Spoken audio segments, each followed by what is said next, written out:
It's WTF Live!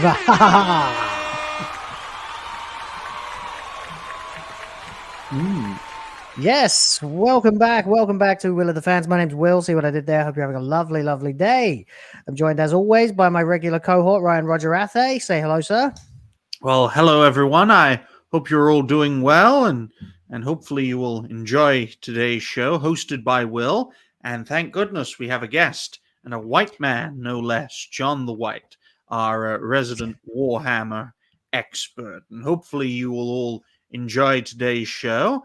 I think we're going to sit back, relax, and enjoy, whether you're a viewer or a panel member alike. So, yeah, on to the man of the hour, the man with the power. I shall introduce myself. Thank you, Ryan. Yes, I'm John White. Shocking. Yes, also known as JohnTheWhite one on Twitter. Where if you know the Doctor Who world, I have a tendency to be a little bit notorious. But up until this very live stream, I have not talked about this part of my life. But unbeknownst to you all, I have a secret past as one of the God Emperor of Mankind's most effective warriors, because I was a manager for Games Workshop during the absolute heyday of both Warhammer 40,000 and Warhammer Fantasy Battle, and also the fantastic Lord of the Rings battle game, because I was with the company from 99 to about 2004. And with all this recent flap about female custodies, and obviously there's an interest in Warhammer and its lore and what it is and how it works, and also how much trouble our Games Workshop in. But I thought I'd like the opportunity to come and share some thoughts with you all, and Will has been kind enough to agree. Another thing I would just like to say at the start of this is so that everybody knows there's a reason I'm not on a live camp. And that is, it's not a very pretty sight, actually, because regrettably, I have been living since the start of last year, since the start of 2023, I've been living with an incurable, inoperable terminal cancer. Ooh. And I don't look as handsome as I used to. So I'm a little bit vain, but I don't want to put out pictures of me looking like a horror show, you know. But also it's part of why I do live streams these days, is to mention your health.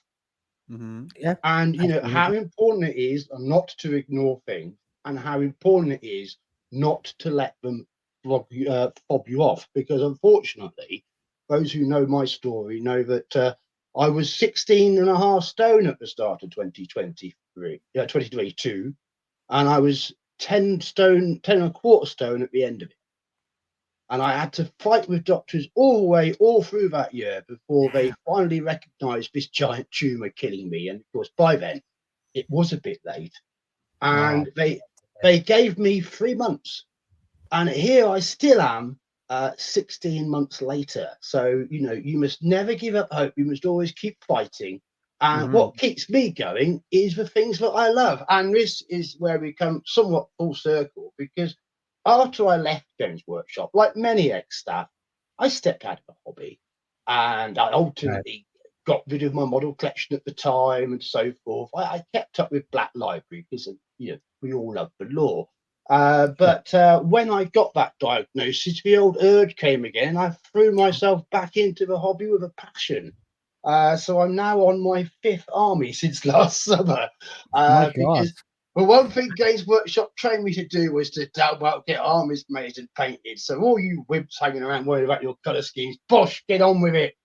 It's a hobby. You're supposed to do it. I used to obsess over stuff like that back when I used to do Warhammer when I was a teenager. I had an Ultramarines army, I had an Orc army, I had an Eldar army, and I had a Tyranid army, because I became incredibly fascinated with the Tyranids because they scared the shit out of me when I was.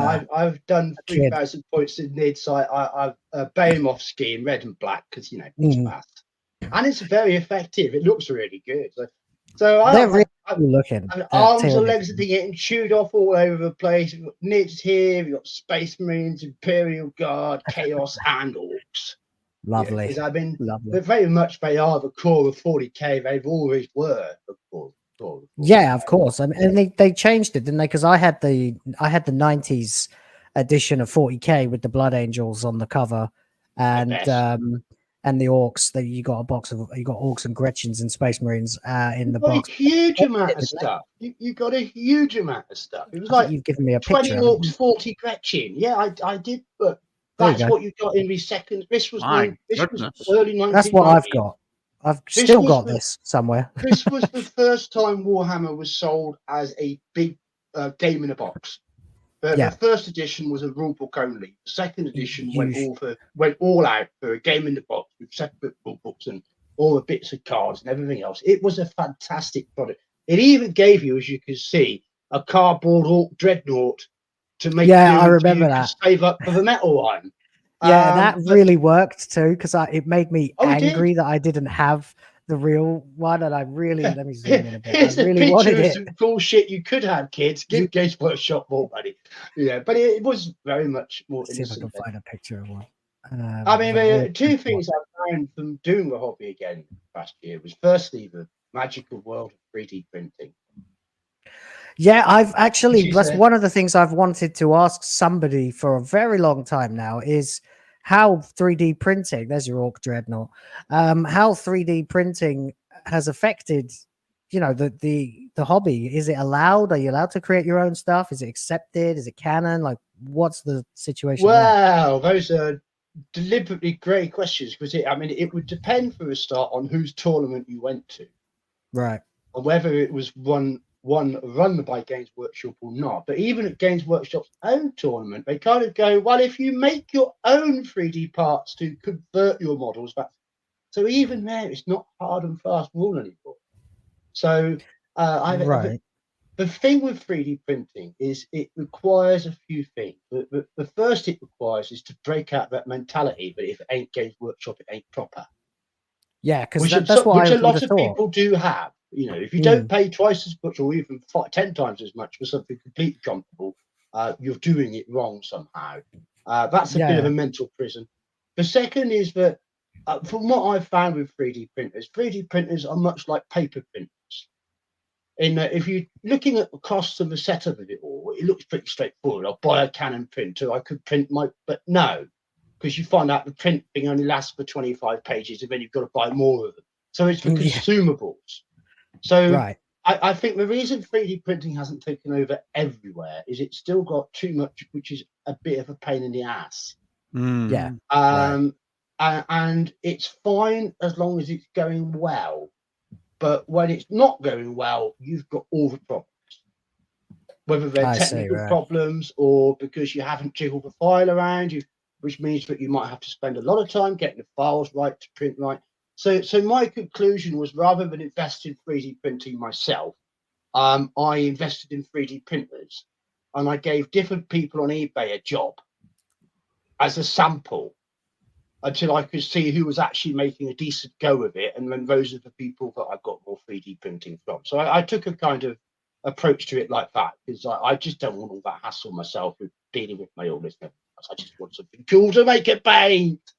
But I've got great stuff for Tyranids and Chaos. You can go to town and, look, there is no doubt, there is no need for Games Workshop for models anymore. There's no doubt about it. There's no doubt about it. That's why I would have thought like they would have probably quite a hard line stance on it.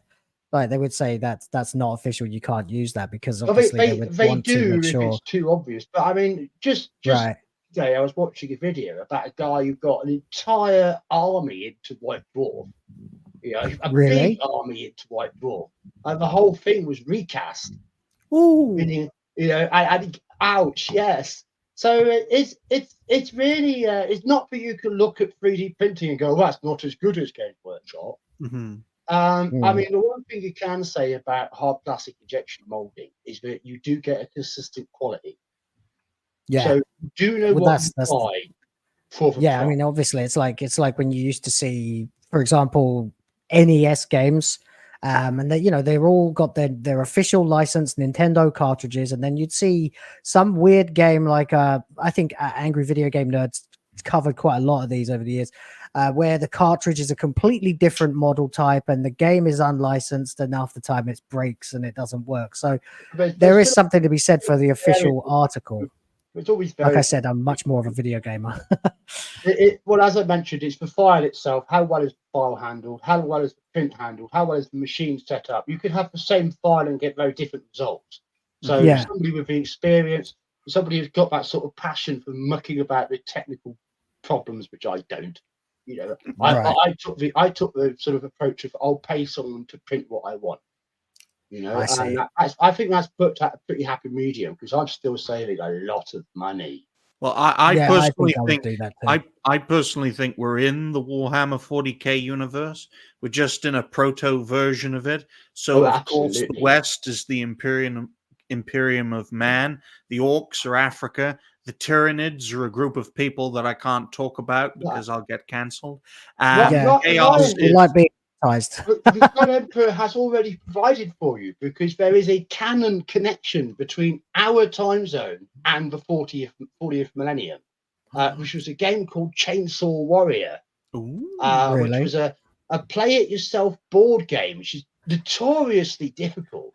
But in the setup of that, it's set in modern-day New York, you see, and there's a warp portal. What is always coming out? Oh, it's demons from the far future. There we go. Really? I'm trying to find it now. The Emperor was literally Alexander the Great. Yes, Chainsaw Warrior. Brett Ewins. You know, I think this is a great time to talk about this early 80s period of Games Workshop, because there was a great connection in spirit in these. This is early days. There was a great connection in spirit between early Warhammer and the UK comic scene. And there was a lot of spillover with the artists. I mean, Brett Ewins here did the cover for Chainsaw Warrior. He then went on to do an almost identical looking character called Carno for a comic strip called Bad Company for 2000 AD. You know, and other guys who were dipping in and out of this early period. So when Warhammer was first starting, how do we break this down? I mean, we started off with Warhammer Fantasy, which was like 81. I mean, the first version of 40K was 86. So it took 5 years to evolve. The Games Workshop brought out their own science fiction war game. And it evolved very slowly, and it had never been done before. So amazing as it might seem, this is the first edition of Rogue Trader. This is what you were saying, right? This is the original Warhammer 40,000. This is the first edition. This is the first time we saw it. This is the book. But I took my pocket money as a 14-year-old, got on the bus to Worcester, got the book, came back and devoured the thing. You know, so as I bought a lot of Games Workshop stuff, because Games Workshop did a lot of role-playing stuff at the time. Right?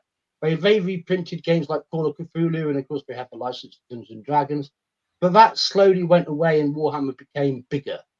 But this period. 40K wasn't what we now think of as a war game with a competitive scene and tournament points and everything else. In fact, you didn't need 2 people to play, you needed 3. Really? One is a dungeon master kind of thing? You had a games master, right. And the games master would decide on the forces and would decide on the scenario, and then would put in all sorts of random stuff, or you could have neutral creatures that might come and attack you. So you were fighting on a death world, and you'd be fighting each other, but also the Catachan devils would be coming at you. You know, so it was a role-playing game translating onto the tabletop.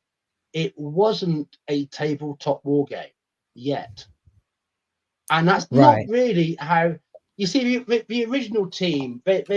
They're very, very geeky. They're very wonky, you know. And what they really wanted to do was be absolutely fascinated with all the details of science fiction combat on the tabletop. And because it had never been done before, they didn't really know what level of detail the audience would want. What do people? It's kind of an experimental concept, wasn't it? Totally experimental. Yeah. totally experimental, and in a lot of cases it really went too far because it was it's colossal now. It was very difficult to actually play. You really needed to love it, and it Yeah, I didn't think at all, it didn't at even all the box translate set. to anything beyond a small skirmish. Yeah, because I think even with the box set version that I had, the second edition, which I can get on screen, even for me, like I was 12 or something like that when I got this, and I was unbelievably like swamped with like all the rules and stuff. I was like trying to read these books like in bed every evening to learn all the rules, and it was so much of it, and it was daunting, you know, but it was so cool. I couldn't stay away from it. I loved it, and I especially loved the painting. I've always been a creative type. You can probably tell I did all my own branding for this channel, but painting miniatures, so relaxing. Loved it. This is how different first edition was. It didn't even have points values. Really? That's how you build an army. Anybody, well, that's the whole point. You had a GM, but if you really wanted to try and play without the game without a GM, it told you how you could work out points values yourself using a formula. So it didn't even say, "Oh, a Space Marine is 15 points." That is obtuse, isn't it? If you take this Imperial Guard profile and you add this and you times this by this and you start that, and then you get a points value. But boy, back when nerds were really nerds, eh? Absolutely, it would have been impossible to infiltrate that. Yeah. To make this game work. It was so different. But the next box, we go back to the second edition box, which was 5 years later, and 40K had expanded. They had actually developed some rudimentary army lists. They had done some points values lists, White Dwarf articles all over the place, collected up again, and even more White Dwarf articles on top. So, and it was a mess, and it was time to kind of consolidate it. The other thing about both versions of Warhammer when they got started was the model support for them was minimal at first, right. and all this idea of structuring into armies developed. So by the time second edition came out, Games Workshop was ready to say only our models can play Warhammer, which wasn't the case. When we talk about 3D printing, yeah, you want to play Warhammer, bring whatever you got. You know, bring a margarine tub with some bits stuck on from a Rebel tank, because you didn't even have tanks. You had to make your own tanks. You know, you had to scratch build everything at first. Games Workshop didn't make a tank kit till second edition. Really? Well, I don't know if Rhino might have just. So you had to go full like George Lucas ILM in 1976, trying to make those Death Star signs. It was the same skill set, you know, out of anything they could find. Scratch building, any old plastic crap you could find, and it's a heck of a wonderful skill to have because it's still applied for scenery making. Oh yes, a God Emperor Trump. Just God Emperor Trump there for Adam June, man. Yeah. Well, 4chan will come into our plot here, but. Well, I mean, I'm very happy to sit and learn all of this stuff because there's so much I don't know, so much to catch up with, and all culminating in the current day scandal. Yeah. We're mining a good vein. Now, the other thing is, but believe it or not, that is a John Blanche cover. Really? And that might not be obvious to people because it is so bright. Yeah, his art was very sort of. Games Workshop was trying to pitch downwards to sort of 14, 12-year-olds because I mean the original Rogue Trader was totally unassailable. You know? It totally worked because there I was, 12 years old with this. You know, Daka. Absolutely, it worked. But did you manage to play it well? I did actually. Not as many times as you'd think. Like I said, I was more into the collecting and the painting. A couple of times, my friend and I went down to the Games Workshop in Luton and got picked on by some neckbeard who would say like we were too young or too ignorant to be able to play. So we would end up teaming up and playing against other people that way. So I think he had half an Eldar army. I had the other half. He had the Howling Banshees, and I had oh God, what were they called? The ones with the wings. Super Hawks. That's it. Yeah, I liked them. So we sort of teamed up, and we actually, I think we beat him. I can't really remember. By then I was about 14. Yeah. So I played it a little, but not as much as I'd like. Second edition was a powerful evolution forwards, but the game still had some significant problems. One of them was that, frankly, it was the rule. They were still way too slow. So when you wanted to line up all your stuff along one side, and then your mate lines up all his stuff on the other side, on your garage gaming table, you go at it. You'd start on a Saturday morning. You'd still be there Sunday afternoon. Oh my god! Because, that was close actually close combat, for example, was worked out 1-on-1 with an individual modified dice roll for each resolution. Yeah. It took a long time. Or grenades. Like they had to make a quicker version. I remember you had to roll the dice. They've all got grenades, so everyone has to throw their own blast template, which has to be calculated and scattered, and then you have to argue about who's caught with it and who's not. So it was bad on that front. And also there was a problem with the rules in this thing called Overwatch, which was great. Because what you could do with Overwatch is you could say, hey, I'm not doing anything in my turn. So if anyone passes in front of my eyes in their own turn, I get to shoot you when you move. But the result was, because assault was so difficult to pull off anyway, and because moving just got your arse shot off, games tended to evolve into sniping across a dead man's land, and they weren't very dynamic. That I did experience. Yeah, I remember if I went with range, I could win a lot more easily than if I tried to send in like infantry or whatever, close combat guys I had. It wouldn't work. The only reason it works for Tyranids, I think, is because they have overwhelming numbers. So there's that. But so it was kind of broken then. I see we've got Derek Smith here wondering if there's an actual Trump figurine 3D printing, baby. You bet there is. I will go and have a look and see if I can find one. Please go ahead, mate. I think the level of depth of Warhammer, personally, has been its greatest defense against the kind of infection we've been seeing with other franchises. It's very easy to tell a diehard from a tourist in that. Oh, absolutely. So it must be that the reason that this company, or this franchise under the company Games Workshop, is slowly but steadily descending into insanity is because after going into the mainstream, corporatizing in such a way, they are essentially being indoctrinated by the entertainment establishment. If this had remained a niche, if this remained, let's be real, esoteric and obtuse, then it would never be indoctrinated and infested.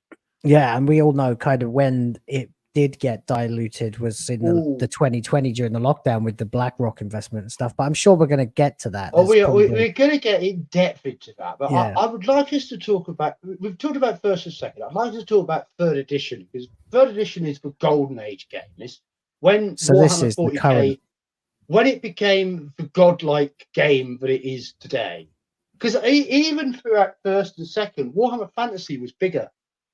Yeah, that's what I always thought. It took 10 years for 40K to overtake Fantasy. Yeah, that's not a surprise. Even the video games that were coming out were Warhammer Fantasy, not 40K. There was a Space Hulk game, I think, but that was... There is. They were important milestones too, but this is the space. So this is the third edition cover art, again by John Blank. It's excellent. It's a really good piece. It's night and day different. At this point, the law had been settled to go for a very grim, dark tone. Well, I mean, it literally says grim darkness on the box. In the grim darkness of the far future, there is only war.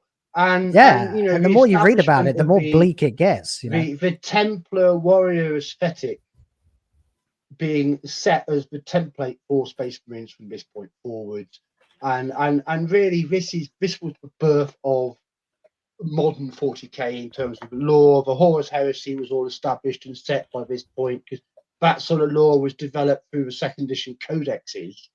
And also during second edition, there were two other important games came out. Codex Ultramarines, Codex Chaos, Codex Elders, Codex Angels of Death. These books, they're dense. I've got 3 of them. They're I've got Chaos, big Ultramarines, reads. and Eldar. And, Yeah, they were great. I've got a there's Codex huge Tyranids too. I used to read there's it. A huge amount is set in these books. Oh, it tells you everything you need to know: the history, the lore, the key figures, how to play them, special rules, anything like that. They're amazing books. Everything about the playable races really hasn't changed since it was established in the second They've edition just code. added more. I mean, So this in seems the early ideal. 90s. This seems ideal from tabletop to real-time strategy. I am amazed there hasn't been a litany of extremely successful real-time strategy Warhammer 40K games. If there are, then they've gone under my radar. But when I think of this franchise, I think of it's been under the radar for decades. And now that it's finally entering the consciousness of the mainstream, it gets crushed when it has so much diluted. When it gets to the point where serious money is interested in investing in a television show or a movie. Yeah. And back when I worked for the company, the feeling was that Games Workshop would never do it because they wouldn't want McDonald's selling bendy Space Marines. That was presented as that's a really good way to put it. That's a fantastic barrier way to phrase it. why Warhammer maybe would never branch into a cinematic universe. But what we didn't see then in the early thousands was the rise of YouTube and home video making to the point where what the fans were producing by the middle of the 2010s, things like Richard Boylan with his 2.5-hour epic adaptation of Hell's Reach. Right. Yeah, I mean, it got kind of incredible really early. Squashed all of that, trying to set up Warhammer Plus, and the fandom, the 40K fandom, has been all the poorer for the lack of it because the creativity. Frankly, it was really showing them up, wasn't it? Especially for his Starty short series. If you've ever seen that one, I mean, that was so aware good. Of it. That was so good. Games Workshop had to pay the guy to get it off the internet and then put it on their own site. That's that's like when Disney brought the kibosh down on Star Wars Theory for making his Vader movie. Yeah. So I mean, what I saw in that time period, as somebody who wasn't that deeply into the hobby but would consume video content, I saw this wonderful world getting shut down, and I haven't been very impressed by the release rate on Warhammer Plus. Let's put it that way. So I think of Warhammer and I think of all the other franchises that have done their own thing because I like putting the best bits of everything and putting it all together. So one example would be XCOM. We haven't had an XCOM game in fucking years. So you take the games format of XCOM and apply it to Warhammer 40K, or another example would be Mass Effect. Your choices matter. Great cast of characters, great action adventure game. Just apply it into the Warhammer universe with their cast of characters. If you can assemble, like an outsider from every faction. Imagine a Tyranid squad, mate, finding his way. That'd be crazy. I got so into Tyranids. Here we have the 3rd edition box. Yeah. I sold thousands upon thousands of these. Well, I haven't got thousands upon thousands, but I definitely sold 1,000, when did this one come out? This was 1999. Oh man! So you've got the launch of Dark Eldar, you've got the new Space Marines and the new Land Speeder and a bit of Serene and some templates and so 2 sheets which were all you needed with every rule you needed on there and the 3rd edition rulebook. Now, why 3rd edition was the one that made 40K go boom was when it truly became a genuinely playable game for everyone. Because you didn't became need more accessible. to be a Mensa member. I want to put this in a way that isn't in any way going to offend anybody's sensibilities, right? But gamers are like everybody else. Gamers are a spectrum, and you've got the rare gamers who are so exceptionally motivated creatively and everything else that they are the sort of people who become games masters. Yeah, they end up working in the industry. But then you've got the guys who never games master, but who turn up every week with their beer and smoke and then pizza, and they'll buy a pizza, and they're there Right. for the gaming. Absolutely. And it's a different mindset, because it's about how much mental load do you want to take on to enjoy yourself. And not everybody is word minded. Not everybody is about words on a page. For some people, things are about doing. Sure. But Absolutely. I mean, the there's plenty beauty of different of games for the that. beauty of the third edition system is it took out everything that slowed the game up. Right. Every time there was something that meant you had to stop the game or make some sort of contentious decision or have some sort of debate, it took that out, and it made everything on much more simple numbers. So that you're a space marine, your ballistic skill is 4, you hit on 3s.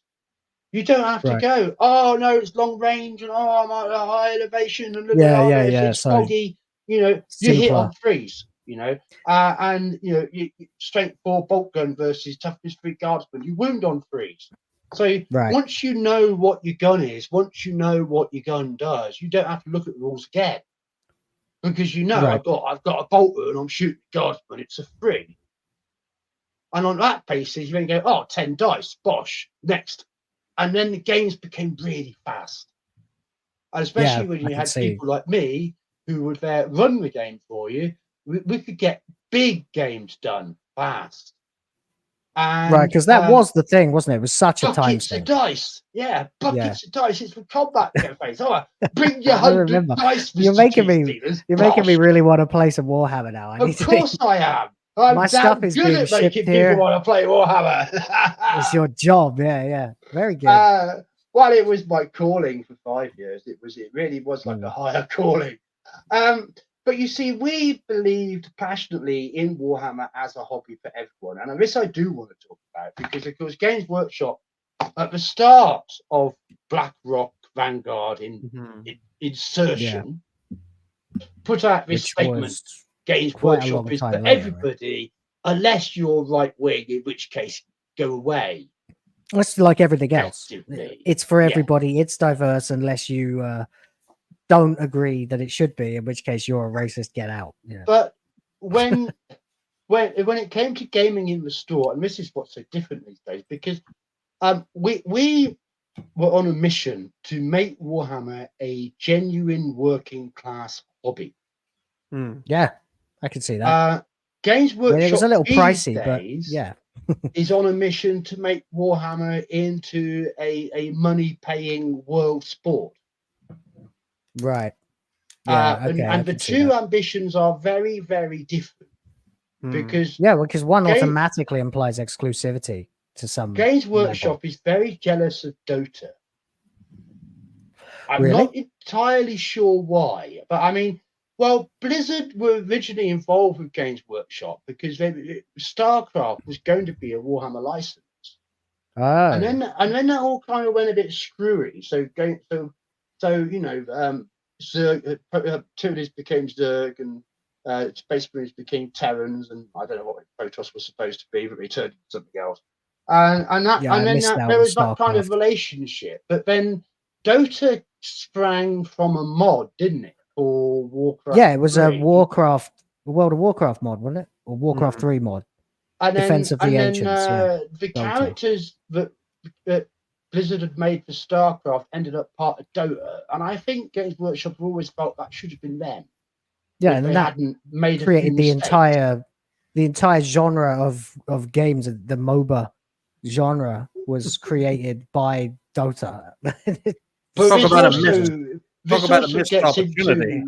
Why the Games Workshop, why the Warhammer system broke with 8th edition and the changes were made for that. So it's another whole level of conversation. We've got many conversations to have here. Which one would you like to have first? Should we talk about the female custodian? I mean, let's talk about how that's affected things. I suppose, yeah. It's I'm very much. Can you find that Stone Toss cartoon? And just throw that. That just says it all, doesn't it? There we go. That's it. Who dare demands we accept female custodians? Chaos! No, another religion. No, yeah, the tyrannids.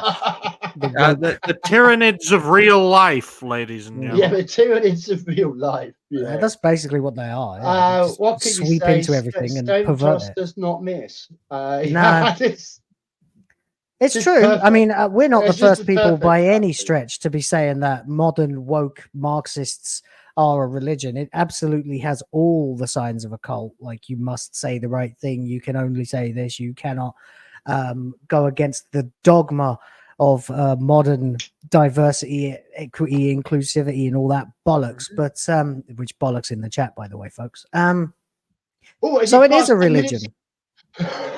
Oh yeah, but actually, I think I said shit about 5 minutes in, so we don't need to worry. You can swear all you want, mate. I don't give a crap. Well, As long as we don't say the two like words. at the moment. I'm sure there'll be something to swear about soon. Go for it, mate. We've also got our custom emojis. Perfect chance. Now, I am an info warrior. I'll tell you what, right before we before we get into the female custodians, let me just quickly shout out the couple of donations that we've received. First of all, Lavistro, who's been a member for a month, said good morning and like the stream. If it's morning or if it's afternoon or evening, please do like the stream. Thank you very much. Also, LOD689 gifted one Will of the Fans membership. Thank you very, very much. Here's your air horn.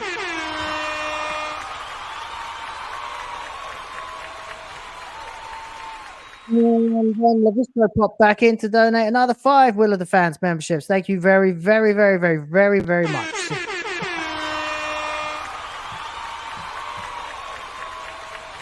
So that's a lot more people who have the bollocks emoji to use in the chat. There you go. All right, then. Fantastic. Thanks, everybody. Appreciate it. Remember, you can submit recommendations for hot chicks that you want me to put on the screen at the end of the stream.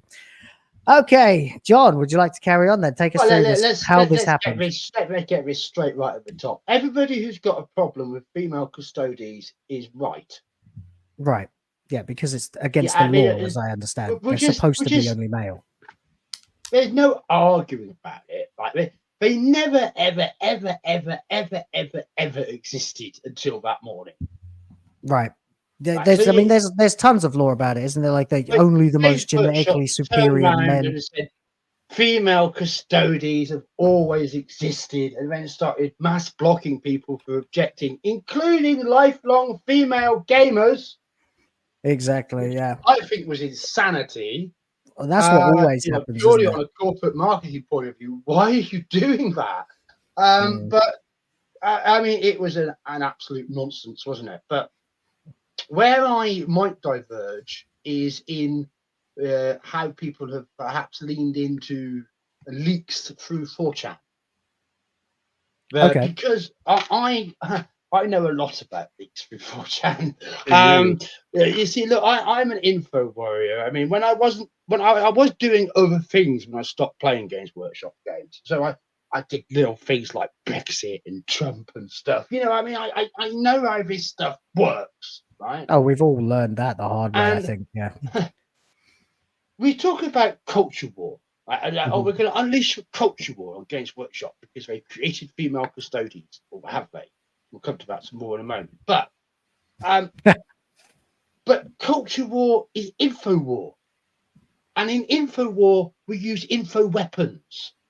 Right. And in info weapons, the truth is only important in so much as it increases the potency of the weapon.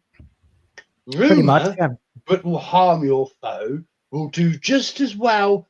Thank you very much. And trolling them and making them panic and making them look bad, it's all legitimate because there's no love in the peace in info war, just as there's no mercy for Anons. Absolutely. Why would so there be? Anon puts a very well constructed narrative. Chef's kiss. It is nice work on 4chan with the code for fellow Anons to go. My dad works at Nintendo. Trust me. Right. It's That's how it all used to be. But by all means, share that view. By all means, push that view. By all means, have enormous amounts of fun at Games Workshop expense with that view. But if you're smart, you wouldn't necessarily believe it yourself. No. Why I'm would a you? writer. You're a creative man, aren't you, Will? I certainly am. Yeah, and you. I don't know about you, Brian. Do you write your own stuff? You create your own stories? Yes. During my early second run as a content creator, I created a story called Tales of the Southland. How hard is it to tell people what they would quite like to hear? Oh, very difficult, because it didn't resonate well when I made it into videos. Yeah, exactly. Yeah. So I'm just saying that the whole, hey, I've heard this. Now there might be some smatterings of truth in it, absolutely. You know, but well, I mean, that's the best lies have a little that truth. Henry Cavill is angry. You know, I don't think Henry Cavill even necessarily knows what's going on. What I do believe is that this looks very much like an internal job to me. Rather than the actual female custodies bit, rather than necessarily looking like it's been pushed down by BlackRock, I think it's the old wokies inside Games Workshop. Yeah. Well, I mean, they have to invite people, don't dealing with here. There's no model. If Games Workshop was serious about making female custodies a thing, it would start with a model, because everything starts with a model. Right. That's the nature of the company. It makes models, and the law and the rules are just excuses to give them context and use them. It all starts with models. That makes perfect Games sense. Workshop defines itself as the greatest model-making company in the world, not the greatest wargame company. Yeah. Well, I mean, like I said, there were plenty of people. So if I had seen a model and a special character rules in that 10th edition Custodes Codex, I would have gone, this is a very deliberate, purposeful change. I'd also expect to see more lore, right? But wasn't there, because when you look at that color text, the only thing that defines that character as female is the sh in front of the hair. Yeah. What we got to do in a couple of places, after the codex has been signed off, is just sneak an extra couple of characters in. I've created female custodies. Oh, it's in the codex. It's been printed now. Right. Yeah. So, I mean, do you think this is interns running the Games Workshop account go? I will have to double down on it, because that was not a coordinated social media response. That was caught out with your pants down, making an absolute mess of it.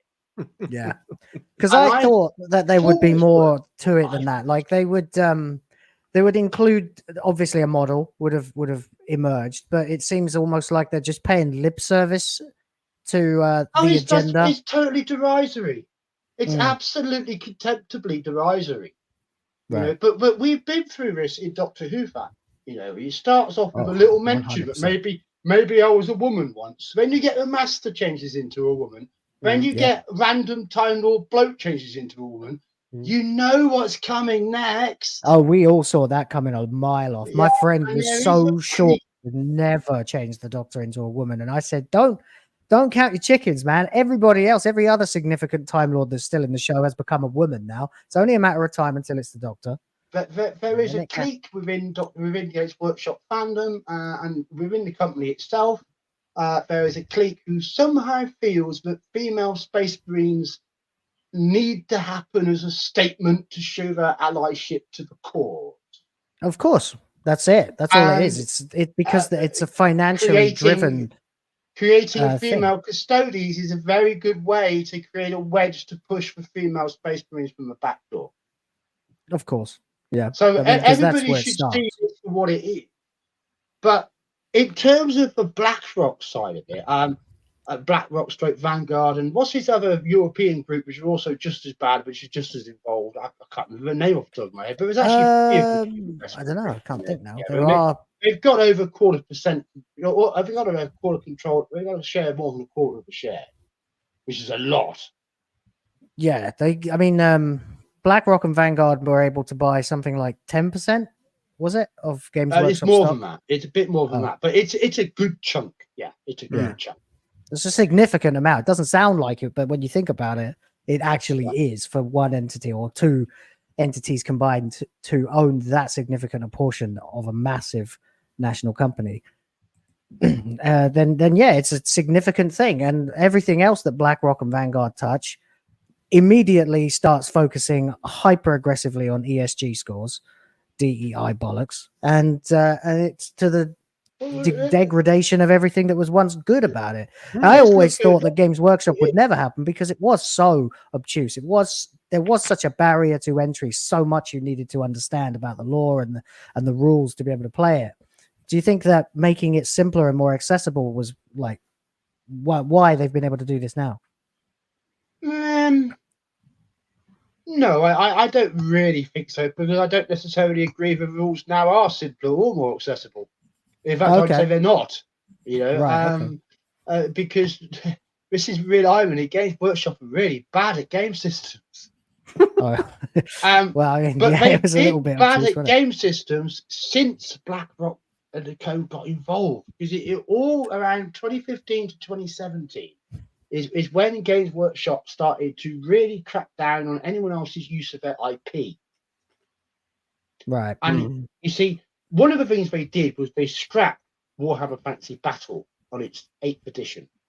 Oh, they did? From 1981 to 2015, and then they completely scrapped Warhammer Fantasy Battle and they replaced it with a new game called Age of Sigmar.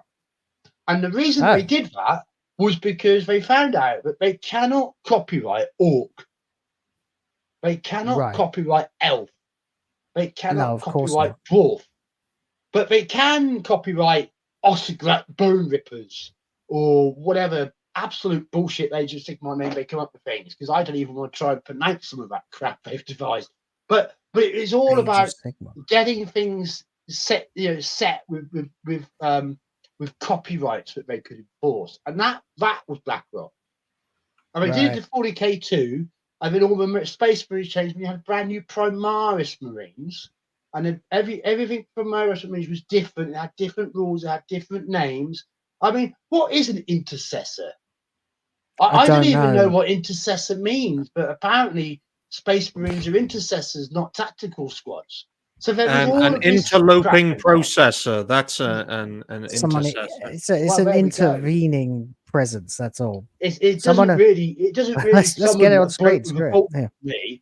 Intercessor. Yeah. Okay. Bloke who gets in the way on behalf. A person who intervenes on behalf of another, especially by prayer.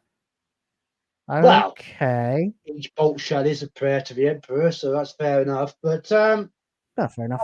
So this was what they were doing with their settings, and Age of Sigmar was about to release its 4th edition. Now, when did they do this? Because I said, I've kept an eye on it, but I don't know. They killed Warhammer. You couldn't keep that close enough. They killed Warhammer Fantasy Battle in 2015, a mere 9 years ago. And Jesus, then there was no old world, and this created an enormous amount of bad will. It pissed off so many people. But Age of Sigmar 1st edition was going nowhere at first. But you see, the thing is, Games Workshop write about one thing. It's their models that sell their game. Of course. So everybody who walked into Games Workshop from 2015, they weren't being told about Warhammer Fantasy. They were being told about Age of Sigmar. They weren't being sold Warhammer Fantasy. They were being sold Age of Sigmar. It's not that Games Workshop wasn't selling Warhammer Fantasy miniatures. It was selling Age of Sigmar miniatures. So it has built up. But this year, it has to pull the magic out of the hat and perform equally to 40K last year. Right. And this is a huge structural weakness for Games Workshop. Because, unfortunately for Games Workshop, they thought, oh, okay, well, yeah, when we stop making models for this, I might as well make a bit of money off that old guff. So they licensed out the old world, the Warhammer Fantasy world, before they destroyed it and replaced it with this mystical bullshit. They licensed it out. I'm educating myself about this all now. And they created the Total War Warhammer game. Creative Arts. Right. Total War Warhammer 1, big. Total War Warhammer 2, huge.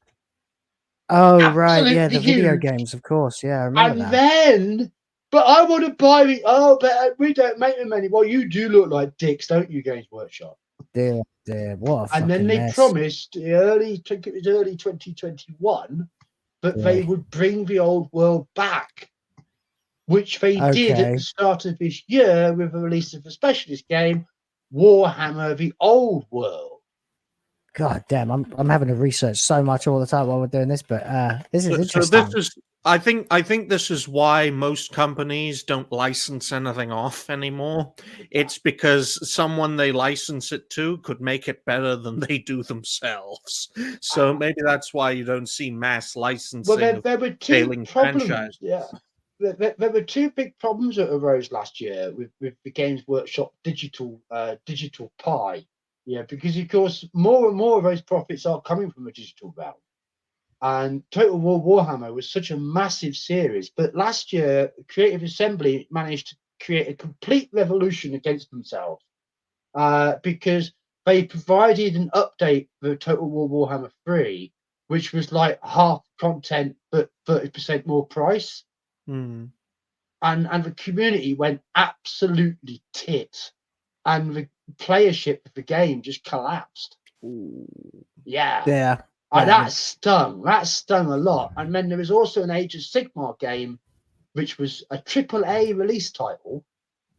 Damn, man, I had no idea that they'd done all this. Sank without a trace near the end of last year. However, they did have a big hit with the Rogue Trader role-playing game, which was produced by Alcap, which is a German company. So that was Russian company.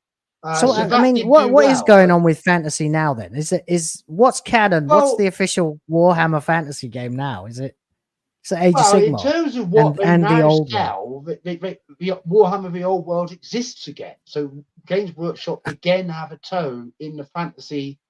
So what did they change the races to? What, like you said, they couldn't copyright orcs, they couldn't copyright elves. In Age of Sigmar, they just renamed everything. Right, but they kept the previous names for Warhammer Fantasy because it wouldn't make any sense now, would it? Everyone knows that they can't copyright those names. Right. But it has created a problem with, for example, Skaven, the models of which carried over into Age of Sigmar, but they don't want Age of Sigmar models being used on Warhammer Fantasy. And they also did this thing where Age of Sigmar changed to a round base from a square base. So then they pissed off thousands of gamers by saying, "Oh, you can still play Age of Sigmar with your Warhammer Fantasy figures. You've just got to tear all the bases off and replace them all." Right. That didn't go down well. Because they did have square bases, did they? God, there's so much I'm remembering right now. This is amazing to see. I'm looking at the Skaven and everything as well. I didn't get into Warhammer Fantasy. I played the games, the video games. Like Shadow of the Horned Rat, I played that. They've just recently pissed off all the Age of Sigmar players because they could be spent off Age of Sigmar and given it back to Warhammer Fantasy, and now Age of Sigmar can't play with their Beastmen models. Jesus Christ, what a fucking mess! They are just greed as well, isn't it? Games Workshop are utterly incompetent at actually running this stuff correctly, but there's a reason, and the reason is back to BlackRock because they are driven along this release schedule where they must release product which must do X performance because that's what's being expected as a return for the investors. So they are trapped, and as a result of being on a conveyor belt themselves, they keep screwing up, messing up. Rules are a constant mess. No one's ever happy, and basically the quality of the product, apart from the quality of the models, has gone right downhill. Sounds like they've gone full fucking Lucasfilm. Like, okay, this ain't canon anymore. Now this is canon. Okay, but the canon you've invented to replace the original canon is shit. Yeah, well, tough. Well, this is the point many people have made. But if you think female custodians are bad, they've done far worse things. Right? Yeah, it sounds like they're absolutely useless. But I mean, far worse things in terms of ripping your heart out. That thing that you loved, and taking it away from you and say you can never play with it anymore. We've done that plenty of times. Essentially, the core of the product is fucked, and people are only just starting to realize that the periphery is being infected. But diehard fans know that the core of this franchise is rotting. It's actually was a lot of damage was done 10 odd years ago, but on the whole, the Warhammer community didn't react to. But which you could see its reactions years later. Look, as I said, I'm an info warrior. Me too. With the best will in the world, geeks are not warriors. No, we're not. We're not supposed to be. It's not easy to rile the geeks up enough that they'll become an angry mob. It can happen, but it takes a lot. It took me years to really begin to feel that I needed to take up arms myself and create a channel and start adding my voice to everything else, because this channel is a weapon in the info war, if you like, in the culture war, or whatever you're saying. And you know, we have to use what we have to use, and so I know about things like Star Wars, Doctor Who, etc., etc. So I lean on them heavily. That's why I made the reference that Lucasfilm or Games Workshop has gone full Lucasfilm. But yeah, you're right. Typically, geeks, gamers, nerds, whatever, are not the kind of people who are going to be on the front lines raging and screaming. They'll actually take a lot. You have to really piss us off. Yeah. Really have to load it on. You have to take the things that we've loved that were never popular, and then they become popular, and you wreck them, and you render them unlike anything recognizable for what they used to be, like Star Wars or Doctor Who, for example. And that's when we go, right, you've really fucked up now, because I'm mad. You are really taking a piss out of what I have spent my time, effort, energy, and love getting involved in, getting invested in, joining the sort of I don't want to use the word community, but that is what it is. And now you say, oh, well, this isn't like this anymore. You're all going to just have to adapt because we want to go this way for these different people who aren't interested and never fucking were.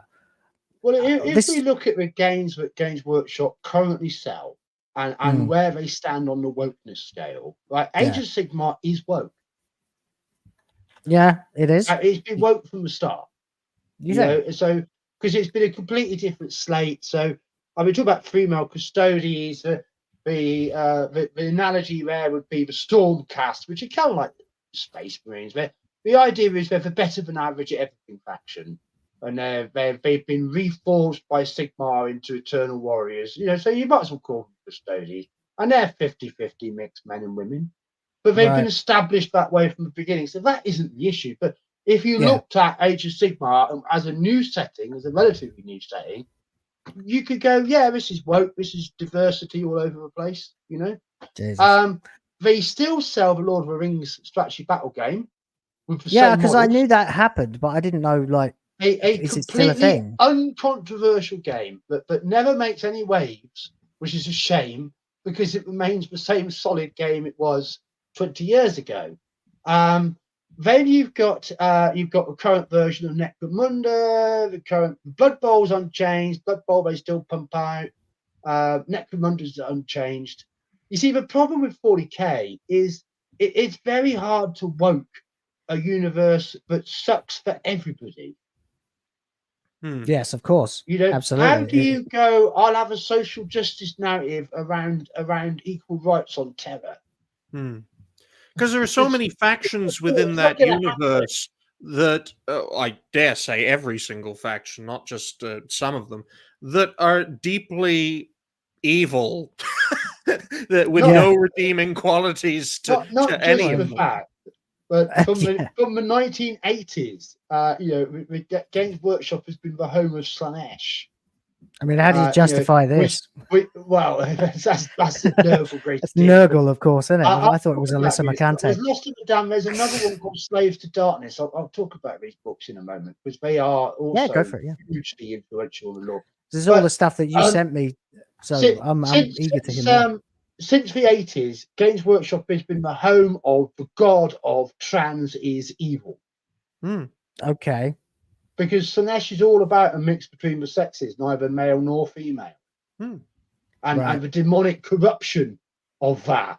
Well, this is one of the things I knew about as well. And I thought, how can you have these like obvious like Nurgles, like Plague Marines and things like that, and then support all this woke stuff that's very similar to a lot of your own villainous it's a simple factions. Answer. They haven't made any Slanesh models for quite some years, and they're trying not to mention it. But the pressure to go ahead with doing Emperor's Children now is becoming very difficult to ignore because they have ignored them for far too long, and they're one of the main 4 Chaos Legions. So it makes it tricky because people can't buy them for children models anymore. It turns them to 3D printing.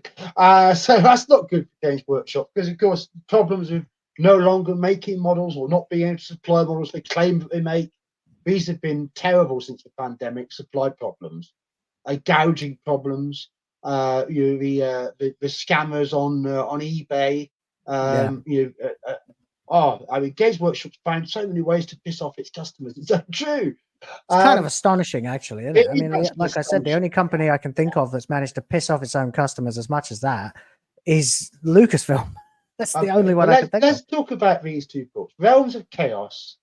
This is the second one. Yep. The first one was Stage to Darkness, came out first. Dealt with Prawn and Slanesh, and the second one dealt with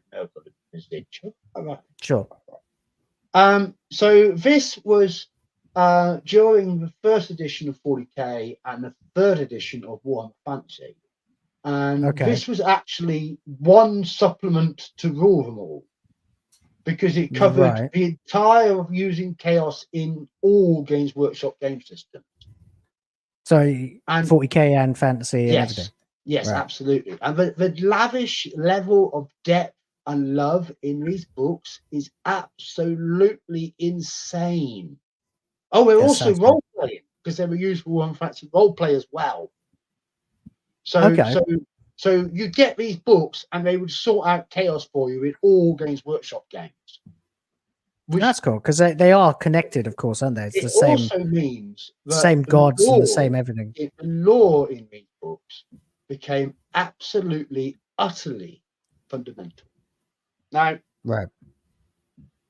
I'm not really sure that I should do this, right? Because I don't really want to give anyone ideas, right?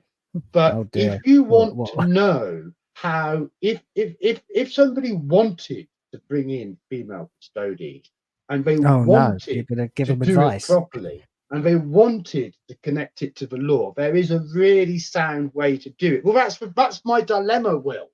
Should I keep this knowledge in the Black Library where it belongs, where it cannot burn through the minds of mere mortal men and turn them to the heretic ways of chaos? Or should I grab all? What? I don't know. What do you? Do you really want to know? Let's see if could you handle it. Don't give your opposition any more ammunition than they've got. Ryan's not into it. Ryan says it's tactically sound. I'll see if the chat thinks so. McIntosh watched the Hypno show, Will. I'm sure some Warhammer. His channel's a lot bigger than mine. I don't know. Maybe I'll see what the chat thinks. Let's find out. Should we find out? I won't do the in-depth lore, although we can flash just a couple of pages up. Which shall we find out the actual correct way to include female space marines or just custodies? Just custodies. Don't lumber me with space marines. I'm not doing that. All right. No way. Let's start the poll. We'll see what the chat says. Some heresies are too far. We'll see. And while we're doing that, let me just do a quick shout out here because Bistro has given us a $10 super chat. Thank you very much.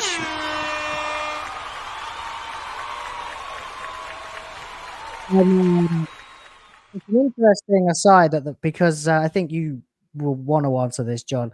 Says, growing up, I learned that to get a job, you had to know everything about your job, the company, and the product service you're selling. These employees today know nothing about either. Absolutely, and they need their mobile phones confiscating as well. You think? Yeah, I mean, I completely agree. Where you're supposed to be and what you're supposed to be doing. I mean, if you're not present, how are you going to set anything to anyone?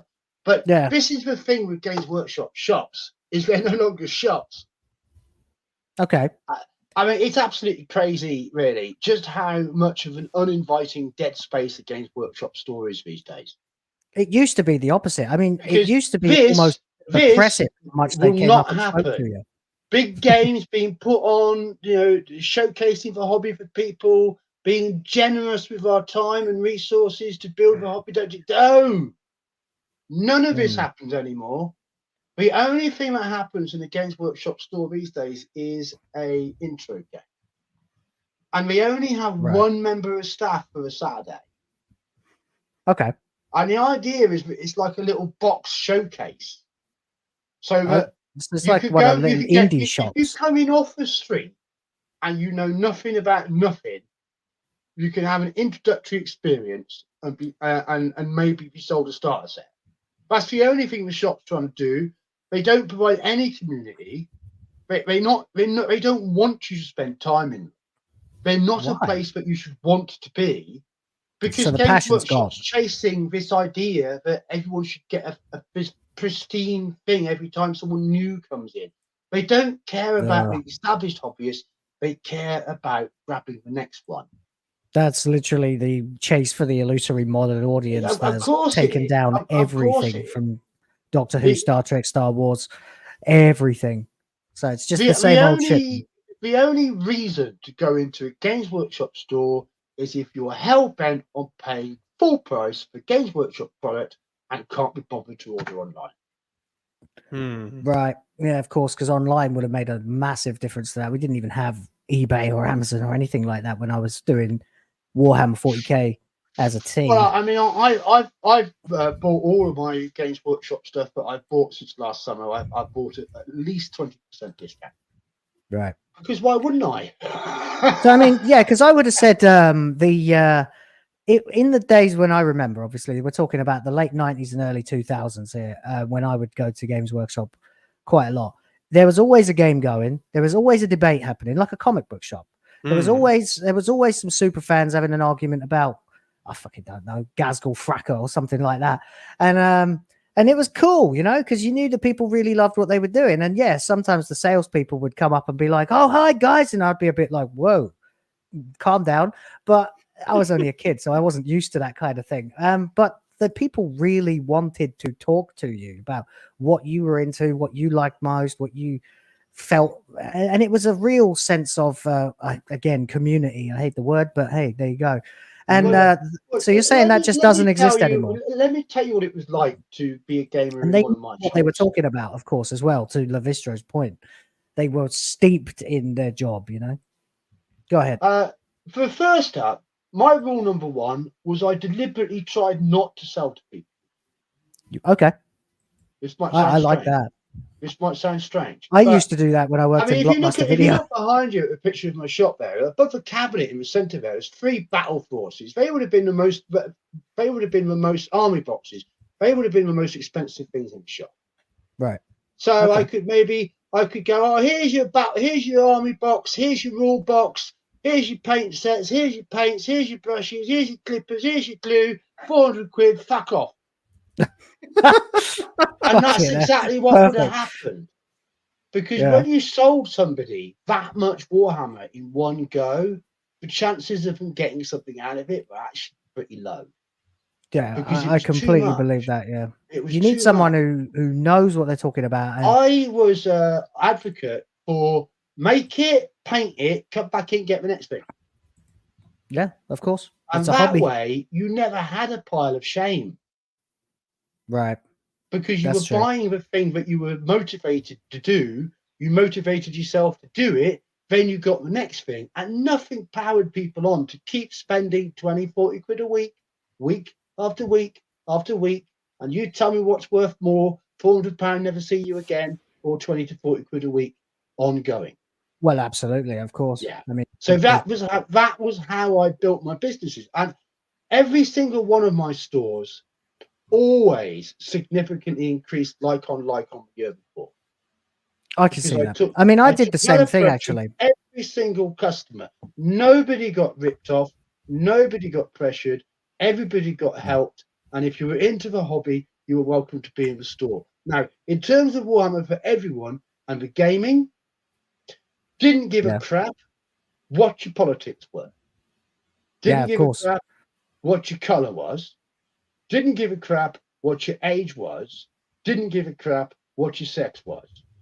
Absolutely. Didn't care about any of that. I cared about 2 things. Number one, are we both playing the same version of the same rule? Right. Number 2, are we having fun? That was it. Yeah. That was it. Yeah. Was it.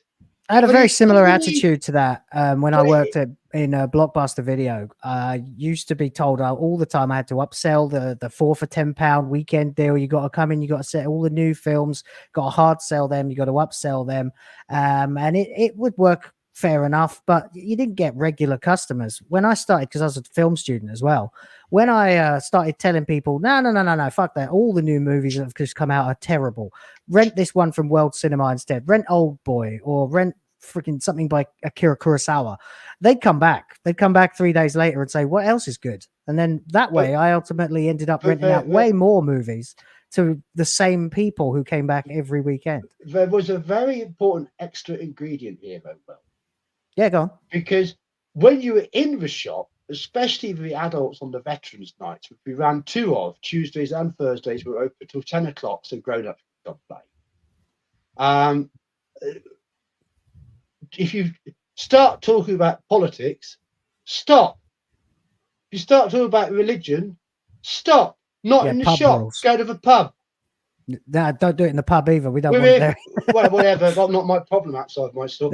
But you know, the game store was for gaming. Yeah, not for the other real world stuff.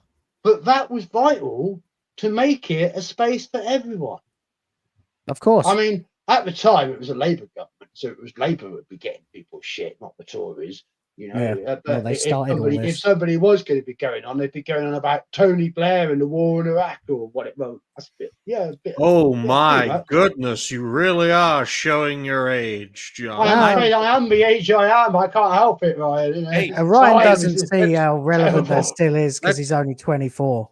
Oh, we're going to play the game then. We're going to play. Yes, I was a child when Tony Blair. We would go, oh, you wanted him to guess. Well, you can see how old I was. I was running a Games Workshop store, so I was trying to get some damn wargaming done.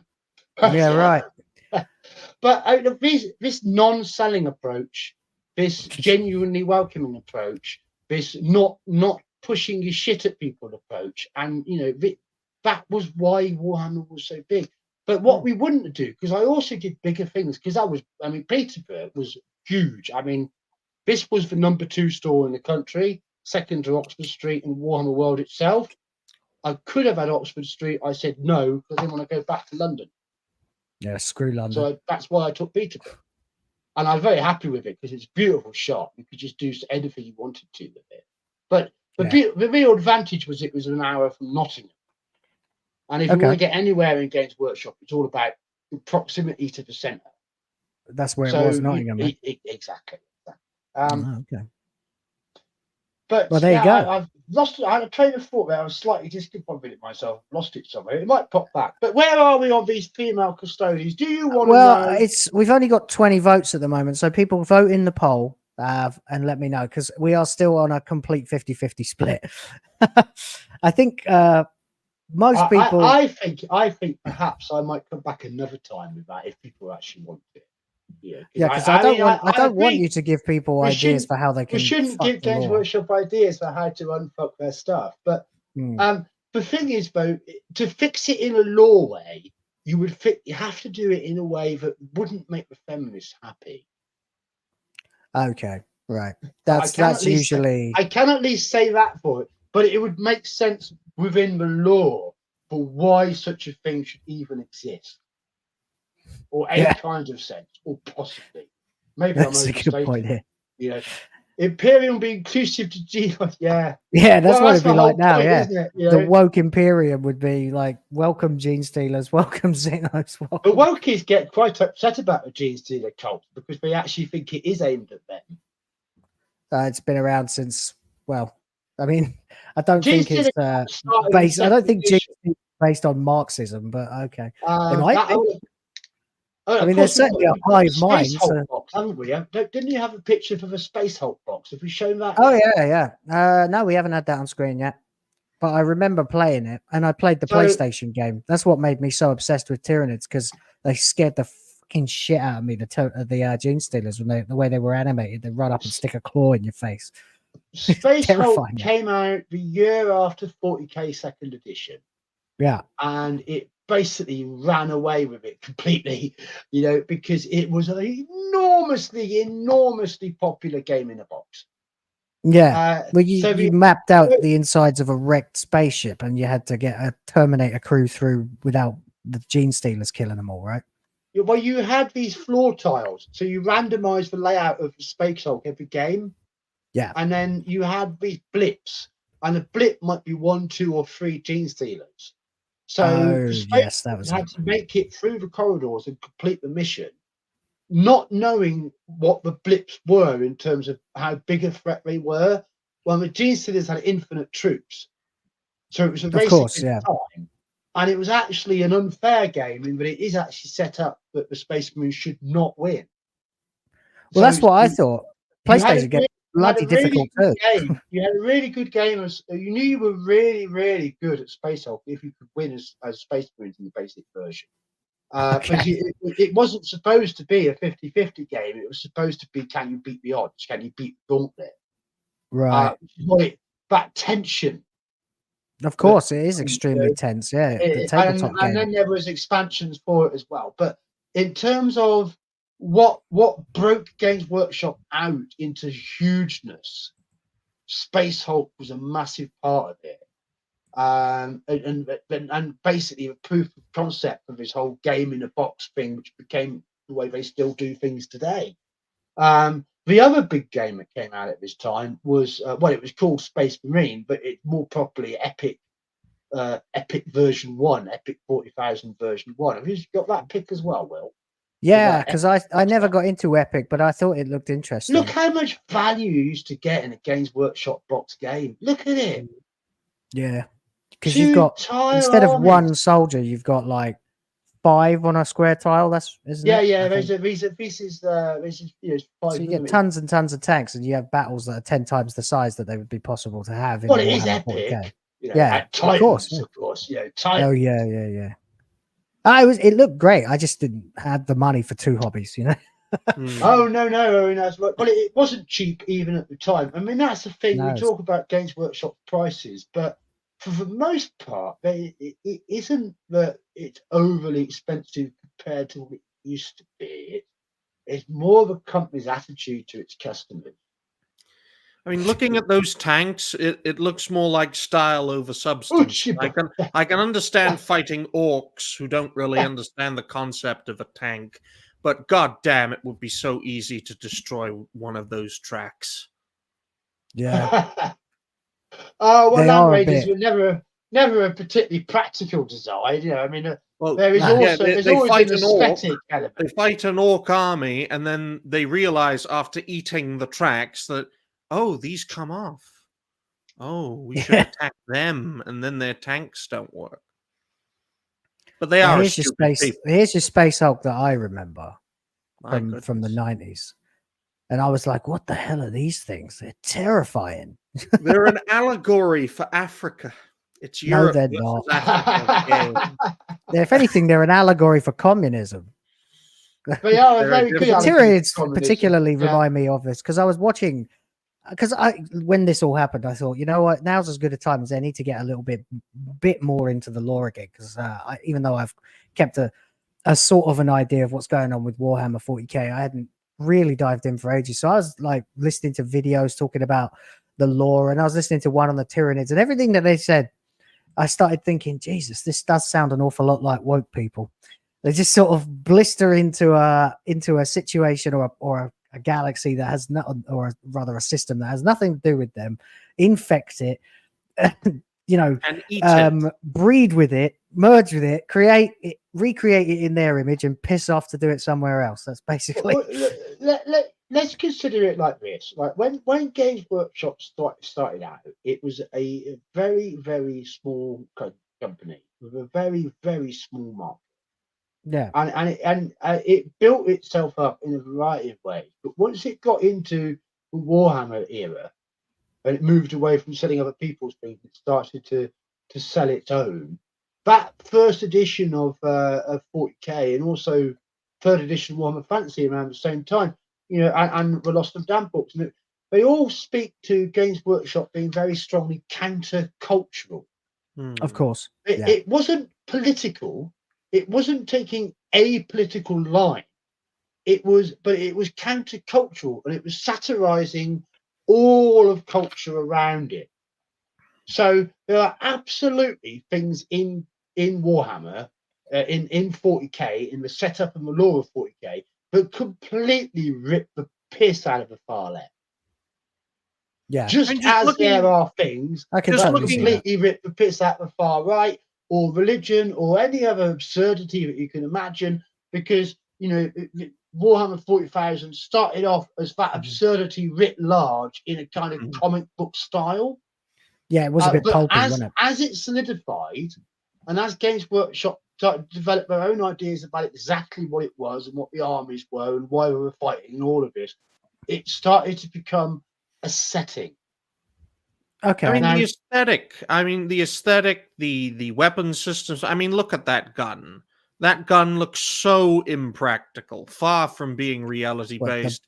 Big bolt gun? It's got a big shell, but it has low rifling. Or is that a flamer? That's a flamer. Yeah, well, that's a combi flamer bolt pistol.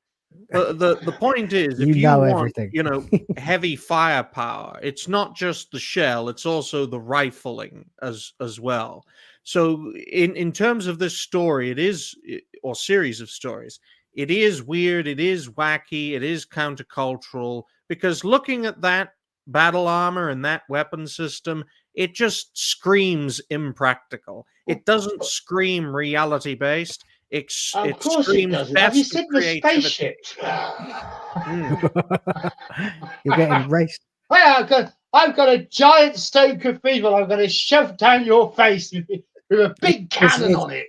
Colossal. I mean, they're like 8 or 9 feet tall, aren't they? Like most Space Marines. Well, Space Marines it's also fascinating because originally Space Marines were not necessarily engineered superhumans. So they were just people in suits. But true. What a Space Marine was usually a guy from a gang or some feral death world or somewhere that produced dead hard fighters, who then got psycho-conditioned and brainwashed, and he had a black carapace fitted. Okay. But other than his psych conditioning and a bit of chem conditioning and the fact he was given an implant so he could wear armor, there was no gene seed. Right. And they didn't do this process where they grow from a normal man to a 9-foot tall superhuman. That was second edition. I wonder if Fallout Steve don't like. I wonder if Fallout ripped Warhammer 40K with their power armor. What's for the that? Brotherhood of Steel. Oh yeah, I thought a lot. I mean, that was that just like I watched that on Fallout, the TV series, a month ago. Oh no, Space Marines, that's cool. But because the Brotherhood of Steel, that really annoyed me. The Brotherhood of Steel really do look like Warhammer Space Marines, actually. Especially the standard armor. What I'm trying to articulate here is how important it was. It became kind of something jokey, and the jokes went away, and what was left was kind of serious. Yeah, if you're doing this kind of a joke, you see, bleak and grim dark, you're left with the seriousness. Then John Blanche took over the studio, and he really drove the grim dark look, which then drove everything else. It drove the writing, it drove the miniature production as well. This is the Fallout Marine guy. It's like a Mark 7 Marine helmet. Yes, it is. Yeah, and you've got this is like what you're talking about. If you look at the guy to the right behind the sergeant's power fist, so zoom in on that guy to the right. Yeah, that guy there. That's pretty much it, isn't it? The Fallout guy. Yeah, pretty much. Yeah. Have I still got it on screen? Yeah. Wow. Yeah, I mean, we've got a gas mask. I could imagine because a viewer made a comment about orcs not having a sense of tactics. I could just imagine from history. Imagine if Shaka Zulu was an orc.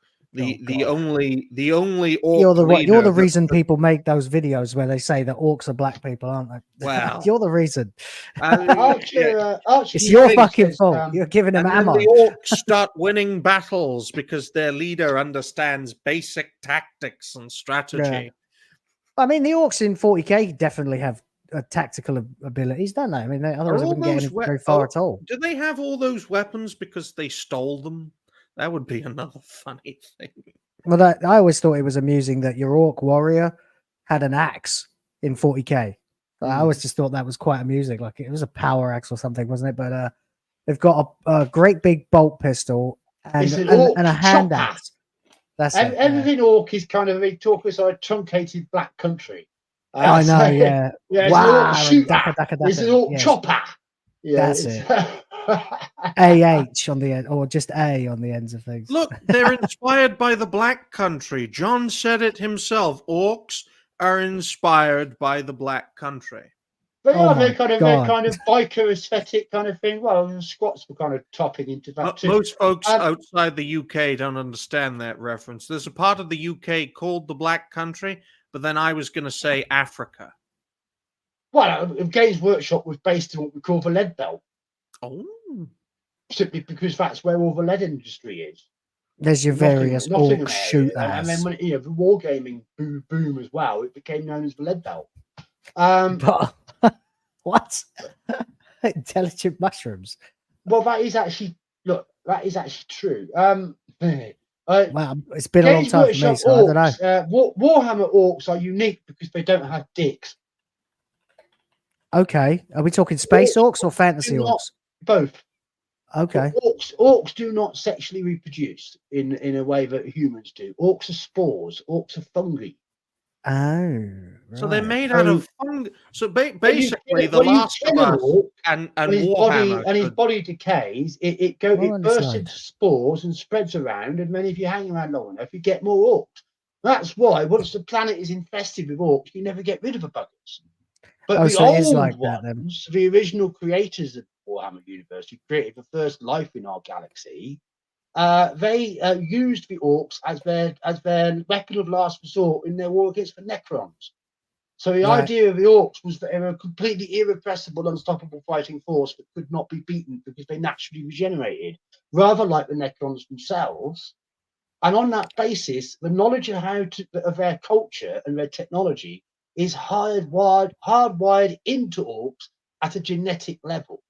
Do you know, I think this is all starting to come back to me now. Like I remember reading my friend's Orc Codex, and yeah, I do remember that actually. And that's why Orcs is never beaten. They can always come back for another go. Yeah. You should have they were cool. They sprouted, So yeah, I mean, talk about keeping in the dark and feed you on bullshit. Orcs. What I'm trying to illustrate is the importance of 40K as a setting. And a setting is not a story. No, the story is what happens in the setting. But stories can happen in. Of course, it's like Middle Earth is a setting, it's not a story. It's supposed to be the story the players are telling themselves. Well, yeah. Let's create your own stories. Of the whole thing. It was never supposed to be this rigid straitjacket of you're not playing it right. It was the spirit of ownership. But it's also why it's very, very important that 40K should never have become a story. Because all stories have a beginning, a middle, and what do they finish with? Obviously, an end, yeah. So as soon as Games Workshop made Warhammer into a story, which they did in 2017 with the launch of the 8th edition, suddenly it was a narrative. Suddenly there were narrative events. Suddenly events were moving forward. Suddenly Primarchs were coming back from the dead 10,000 years ago. Suddenly space was being ripped in two with a whole new cockatrix maledictum. In other words, they started to write some real shit.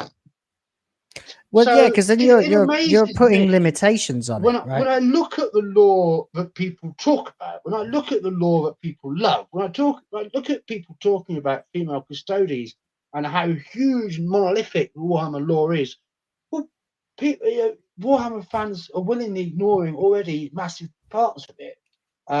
Because there's people who just don't go there in their heads where they go, but Games Workshop destroyed Cadia. But Games Workshop with Abaddon actually win the 13th Black Crusade. Because to me, Warhammer is a setting that starts in the 30th millennium with the rising of the Emperor on Terra, the Unification Wars, then breaking out, the Great Crusade, reconquering the universe, the galaxy in the name of humanity, Then the treason and betrayal of a Horus heresy, the collapse, the emperor forced onto the throne, the 10,000 years of stagnation, leading up to 999 M31 and the launch of the 13th Black Crusade against Caden. Now, you've got a 10,000-year span of setting. You never ever needed to make 40K into a story. Yeah, no, I mean, obviously, and by doing so, Games Workshop have created the possibility that 40K could end. And by doing that, they've ultimately created the guarantee that it will. Well, yeah. So, I mean, this is the nature of creative IP. And by giving stories have to end, settings don't. I mean, as somebody who's worked inside the industry, you know, I don't necessarily have an overwhelmingly positive impression of players because people could be real arseholes. I mean, we're all capable of, we're all sinners, you know, and I think one of the problems that games companies have had is that it's in resisting the pressure to give in to gamers. I'll give you an example, which would be World of Warcraft, the computer game. Absolutely. Have you played it, Will? Have you? I used to play WoW around about Wrath of the Lich King. So if I Cataclysm, said, I played it. If I said level 19 Battleground, you'd know what I was talking about. Yeah. Yeah, right. Okay. Well, this is what I mean. Because when Warhammer, when World of Warcraft, the first version, vanilla, sure. When you played classic Battleground, now, don't they? you had some things that your character could do great. You had some things that your character could do really, really badly. And if you got in the wrong situation matched up against the wrong character, you wouldn't necessarily have a counter for what they could do to you. Of course, you'd have to leg it. And players weren't happy with that. And players kept queuing over edition until you got to something like where the state of PvP was by Shadowlands, where everybody had everybody else's abilities and everybody else's counter. Is that what it's like now? Well, I haven't haven't played it for 10 years. So basically, where it went, you know, players demanded more and more convenience, more and more utility. And players were like that about their Warhammer armies. I mean, we talk about what we call the Codex creep, which is where each army list that came out pushed the power level, so it became like an arms race. And the Codex is never quite balanced across any of the edition. That's definitely what happened to WoW, yeah. From a 5th edition onwards, you know, so really, I don't think Games Workshop's managed to produce a balanced workable version of 40K in pushing 20 years. Good God. When you really get down to when was the game last in a really good state, which would be around the end of 4th edition, which would be finishing 2008. Warhammer Fantasy, that is, yeah. No, 40K. Oh, 40K. 40K, 4th edition, finished in 2008, then 5th edition, 6th, 7th, 8th, 9th, 10th, which is where we are today. So, you know, over half of really the how many of the game ago, when we could really say this was a balanced game at work competitively. And it's been screwed ever since. But because they're on this treadmill system, they have to keep pumping out new products to drive profits. And because of the investment from BlackRock and so on, now Games Workshop's business practices. Very good. It was only kidding. I just found it. I was looking for the 4th edition and I found this. I just put it on the screen for the fucking lol. The chances of Games Workshop being able to actually produce a balanced game system now are non-existent. The only way you can keep up with Warhammer is by keeping up with their constant changes to the rules and what we call balance updates, which is mean download it, boy. Yeah, of course. So you buy a book, it's useless. You spend 30 quid on a Codex book, it's already obsolete before you get it home. That's how bad it is. The slow death of Warhammer 40K. Yeah, it is killing the game because very few people seem to want to be taking up 40K new now. They do kind of have like these starter versions, which they call Kill Team, which are like you get 20 models in a box and it's game in a box kind of thing. It's like a skirmish version. Mm-hmm. And those sell well, I think mostly, a large part, because of the unique models in them. But I think the point I was making earlier about the core of this franchise practically being dead, just like the Emperor himself, just living on a prayer, for lack of a better term. Well, he's also we're all protecting the Earth from the void. yes, isn't he? that too. My damn hair keeps moving, but the core What of this hair? franchise is rotten, and we're only starting to see its problems from the outside because the periphery is starting to rot as well. Yeah, So Ryan's I think if right. You're absolutely right, Ryan. You're absolutely right. The damage was always done years ago, but that's why I think, John, while it still has time to survive, that they should expand as much as possible, because the more periphery it has, the more that needs to be rotten. So they need TV shows, they need movies, they need games, they need to branch out in every possible way with every possible faction to buy them enough time to salvage the core of the problem. Well, the world of 3D printing isn't hanging around. The world of 3D printing is creating armies that Games Workshop have promised and never ever done. Really? I mean, oh gosh, yeah.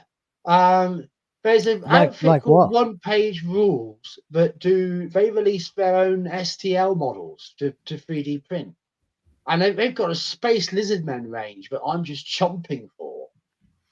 Why did Games Workshop never do Space Lizardmen? Why did Games Workshop never do Space Skaven? It would have been a huge... Yeah, I wondered that. Like, there could be like an alien undead kind of thing. I mean, all the potential for crossovers. That was the thing I was saying about expanding the periphery beyond where Warhammer started, because if Warhammer just stays at its core, it's already rotten because of all the changes you talked about, John. So Absolutely. They need to explode. They need to enter the mainstream. They need to collaborate. Can you imagine Space Marines in fucking Fortnite and Tyranids just overwhelming the game? Will's getting himself something quite interesting here. Just pop back up there. Could you see all that called? Very set rooms. Grim Dark Future. Download for free. Everything you need to get playing. So Games Workshop's got serious competition out here. It's just a so question this is a whole game. Yeah, because others and models. Yeah, others who love need. Oh wow. Other people who loved Warhammer for its core, for what got it started, were inspired by it and created their own projects. You see this with content creators all the time. Happens all the time. With Adepticon this year, Adepticon 2024, the one thing which was absolutely obvious was the big expansion of 3D printing from the year before. Yeah, Games Workshop facing a big threat from 3D printing. So they are facing it with their usual stubborn stupidity. And I do not, for the life of me, understand why Games Workshop hasn't already got every single one of its models in its back catalogue as an STL, but you can print on demand from them. I understand them not selling those STLs. I understand them keeping them to themselves, but I don't know why Games Workshop isn't massively making money out of monetizing its own stuff as 3D print. Well, I think what it wants to monetize is the periphery in terms of beyond tabletop RPGs, to other mediums of entertainment. I think that's what Games Workshop wants to branch into, because that's the most potential for financial benefit. As I said before, say characters and factions would license into Fortnite. You could play as a Tyranid. You don't have a weapon, but there's lots of you. And you invade, and everyone has to stop you with their guns and things. That's one of the reasons I like playing as Tyranids. You could have a lot of Gene Stealers and things like that in there. Term against Horn against all of them. But yeah, I mean, Doctor Who had a fantastic lore that should have lasted forever. Don't get me started. Star Trek had a fantastic lore that should have lasted forever. Star Wars, maybe less from those two, but still. All you had to do was take the story forward, for heaven's sake. And then Warhammer. It's another example of the same thing, the same rot.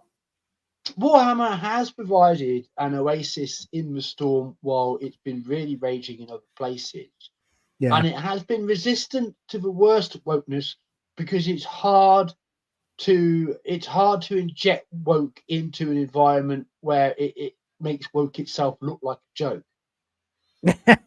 Yeah, which I is was. the biggest issue, isn't it? Yeah, we're putting woke into Warhammer, and that has protected it to a great extent. But the market shocks, you see, at the start of the pandemic, Games Workshop share price was 60 quid. Yeah, I'll get that up actually because At the end of, as of now, their share price is 90 quid. Oh, yeah, this is BlackRock and that there was a huge spike. I saw it in another video. I think But it might have been Side in Scrollers. order to get the share price from 60 quid to 90 quid, they have monetized beyond merciless. Yeah.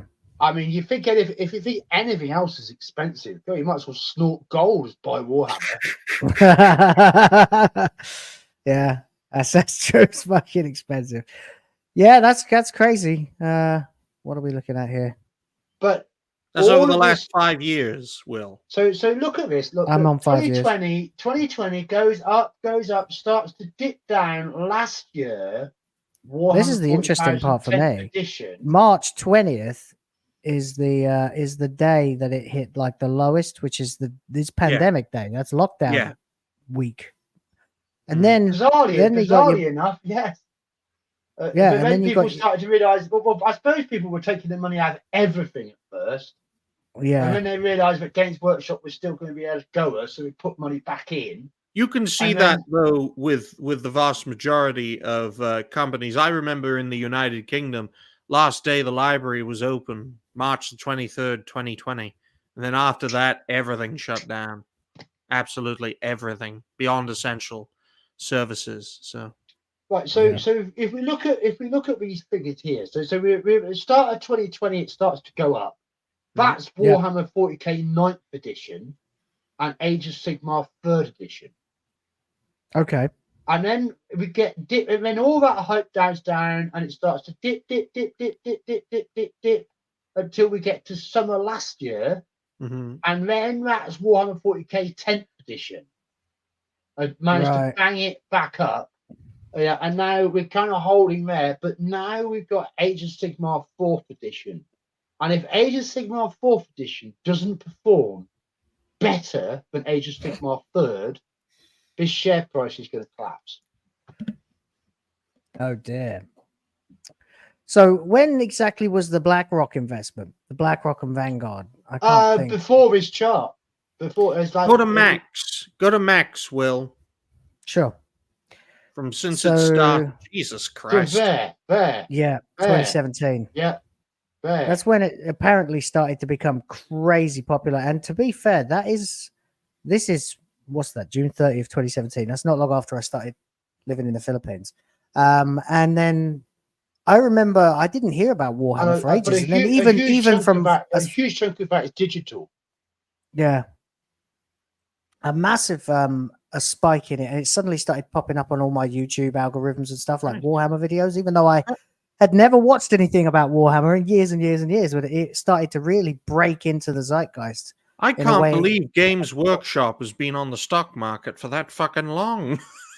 Well, I mean, of course, you know, it started to break through because Star Wars was turning shit, because other things were turning shit, so people were looking for something to turn to. That's true. 2017. That's Last Jedi. Oh,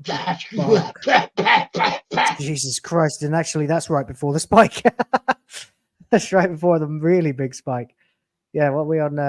It's a fascinating story. December 2017. There you go. There's your Last Jedi. I don't believe Games Workshop can maintain itself at its current size with its current business practices and the way it's pissing off every single one of its customers left, right, and centre.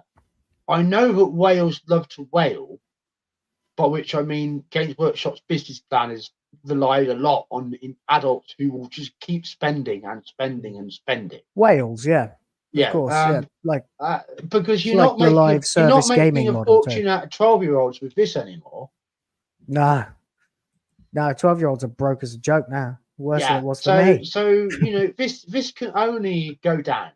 Games Workshop can only diminish from where it is today. And if it's going to grow again, it's going to have to get back on much sounder principles. And pandering is going to be any pandering is going to be so utterly toxic because people's tolerance is shot. It's like no one wants to know poison now. No one wants to be anywhere near it.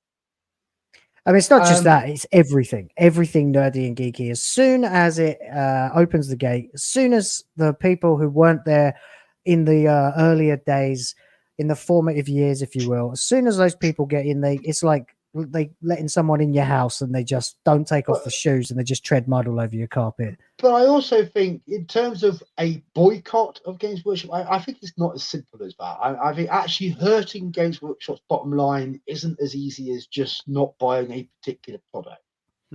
Because I mean, could you not use that with all the fuss of female custodies going on? Meanwhile, in the Warhammer the Old World part of the Games Workshop hobby, all the stuff they've just been waiting for was hitting pre-release, but they've been waiting literally 2 years or more for. Do you think those players weren't going to get their models just because of the female custodian? Well, no. I mean, this is how it always goes. There's a thing that pisses people off. I'm going to have one boycott to rule them all, but it's all erosion. And every time someone's head turns away to Games Workshop, it starts to turn towards the alternatives and the very bold, dynamic, up-and-coming companies that deserve success with their games, to be honest. And the 3D printing and the price, it's all going to be taking a toll. And if they do go and really pull the woke lever, people will just walk away in huge numbers. Here's the real thing here. Oh, sorry. Well, I was just going to say, John, when it comes to creativity, from my perspective, I have a very limited imagination. So I just take things and shuffle them out and add a few new things. Like recently, I drew Eric July, the host and founder of the Rippaverse. And after I took a picture and rubbed it out, some of the green part wouldn't go. And I thought, that would be good for a zombie version. So I created a zombie version of Eric July. I called it Zombie Ripper. There we go. There. Oh, look at that. Cracking. Yeah, not bad, man. Not bad. I was also inspired by when he was Marvel's on SNH. What If episode about everyone turning into a zombie. So that was... But, sometimes the best creative ideas, they don't have to be the biggest ideas. Sometimes they can just be just looking at something in a new light. And suddenly you see how to talk about it in a different way, how to use it in a different way. You've been creative. It isn't always reinventing the wheel. Sometimes it's the tiny little change in perspective that creates an exciting new property. Absolutely. I mean, this character is a great Doctor example. Who. A change of perspective of what a phone box is. I mean, this we don't even have regular phone boxes. Just give it some horns, make it red, and then it's a demon character. That's a classic Cornade. Yeah. Well, I've had a great time talking this afternoon, boys. I think we've talked about a lot. Oh, yeah. I've learned a lot about this. Anyone's got anything burning they'd like to ask me about? I don't know. I mean, former GW. I mean, it's really just. I can tell you, there was nothing woke about the working culture inside Games Workshop 20 years ago. I mean, managers' meetings. Oh my god! One time they shipped us out to the Czech Republic, and we took over former communist head parties in Prague, which was a hotel like out of a James Bond set. Imagine an immaculate sweeping staircase down into the lobby. You get to go there, just solid walnut. Oh my god! Just because you're Games Workshop managers. Wow, the secret lives of Games Workshop managers. The whole hotel, But what can I say? There were quite a lot of Czech prostitutes on tap at that hotel. Oh my goodness! or when we got taken to managers' meetings and we had to. We had to go. We went and partied at a strip club in Sheffield. Good lord! I mean, the actual culture inside retail 20 years ago was, I'd say, it was like a rugby club. Yeah, I can imagine that. I caught sort of the end of that. It was that laddish corporate thing. Yeah, sort of post. I used to hate it because I've never been a drinker myself, but. Oh right. Yeah, Trump's locker room talk. Oh, Trumps. lots of it. Oh, Yeah. well, grab them by the Yeah. the I God mean, Emperor himself. I'm sure the company has reformed greatly. Obviously, I'm sure it's nothing like that anymore. No. And this woke stuff isn't just some performative bollocks. I'm sure of it. What do you think happens next? Like, what do you think Games Workshop? They've been caught with their pants down with this female custodes stuff.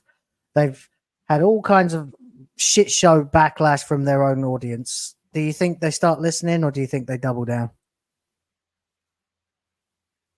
Well, I think there's a great force within the company which actually is resisting change altogether in terms of the law and stuff, because they are aware of the danger.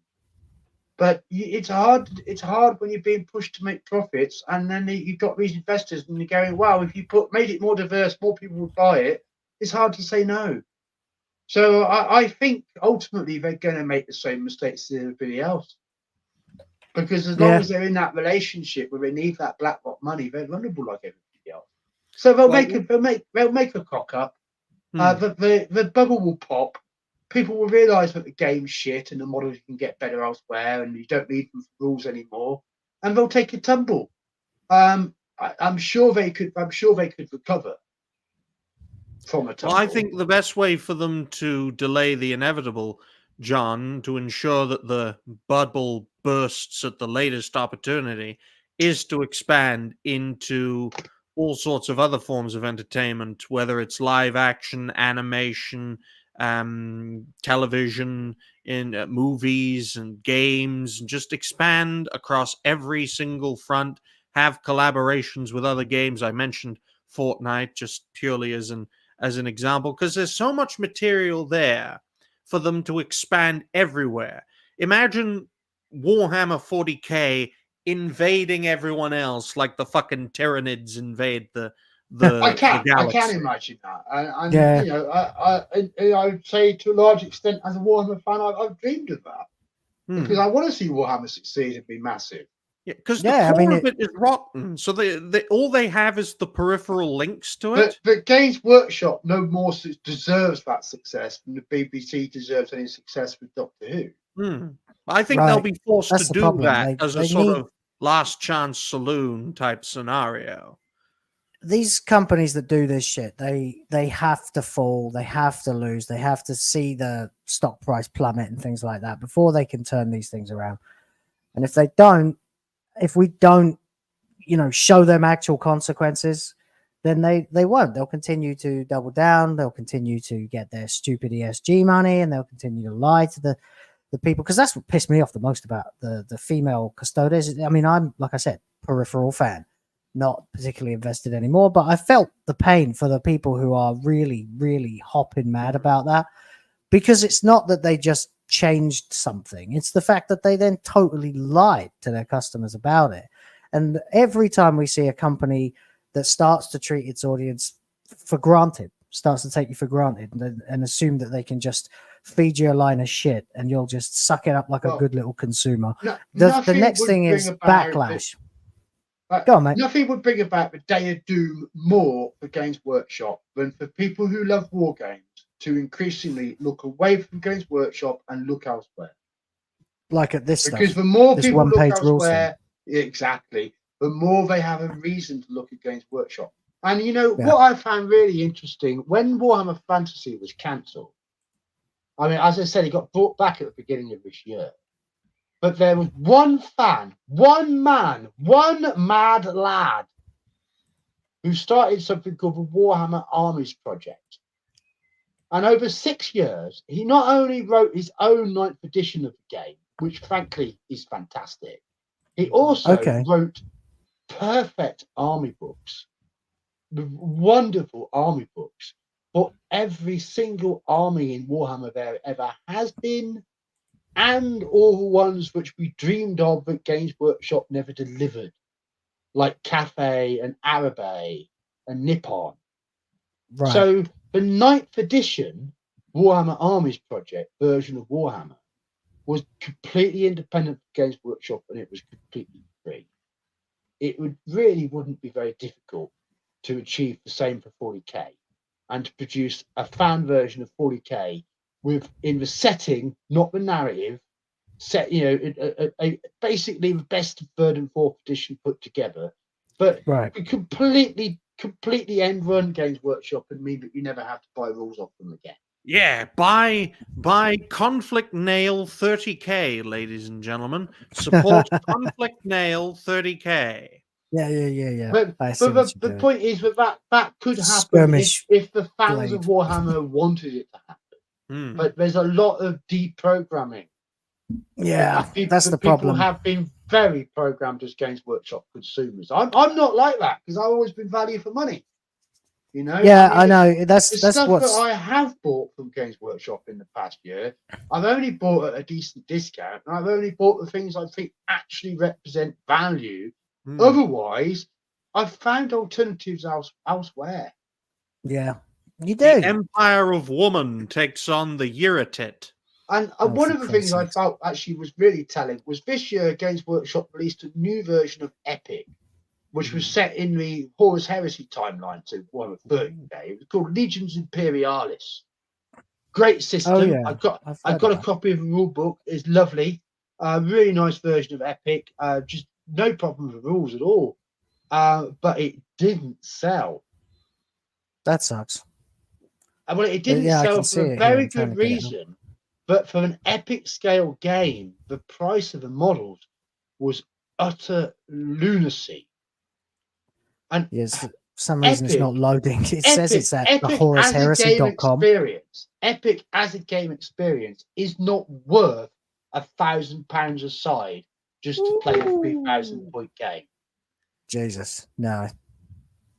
This is it, I think. Is this what you're talking looking about? At, you see them little tanks, and these little tanks, they really are little tanks. You see these men, right? But these bases are equivalent to like a 1p coin. Yeah. This is tiny, tiny stuff. 4 tanks, 30 quid. Jesus. Yeah, that's too much. So, that's ludicrous. Way too much. Yeah. Way too much. And not only that, but that's 2 sides there. That's Solar Auxilia and Space Marines. So when you actually break down what's in that box, it's not even a quarter of an army. It's like 5 minutes of play, because especially these Solar Auxilia stands here, they can get wiped out in 1 dice roll. So this isn't really a proper. This isn't like that old original Epic version, which had buildings and everything. This is not a proper game. It's just a few models, and people have just said, no, we're not doing it. We're not buying it. So it's gone nowhere. No one's talking about it. It's already a dead game. That's unfortunate. That's going to happen more and more, though, because those prices are just la. Yeah, it was always expensive, but that's crazy. I think it was Dwayne Pipe just said in the chat, and they made of gold. They better be for that price. Well, it's always been an issue that Games Workshop is expensive. It's never been cheap. Even when I was running a shop, I'd be charging you 25 quid for a metal dreadnought, which would be 45, 50 quid in today's money. Yeah, it's like 40 quid for the core box, right? But when you lost track of the reality of the value of the experience to the player like that, that's a huge warning sign that a collapse will come. Yeah, and people aren't going to put up with the absolute mess of 40K. I'll explain what's happened with 40K. You see,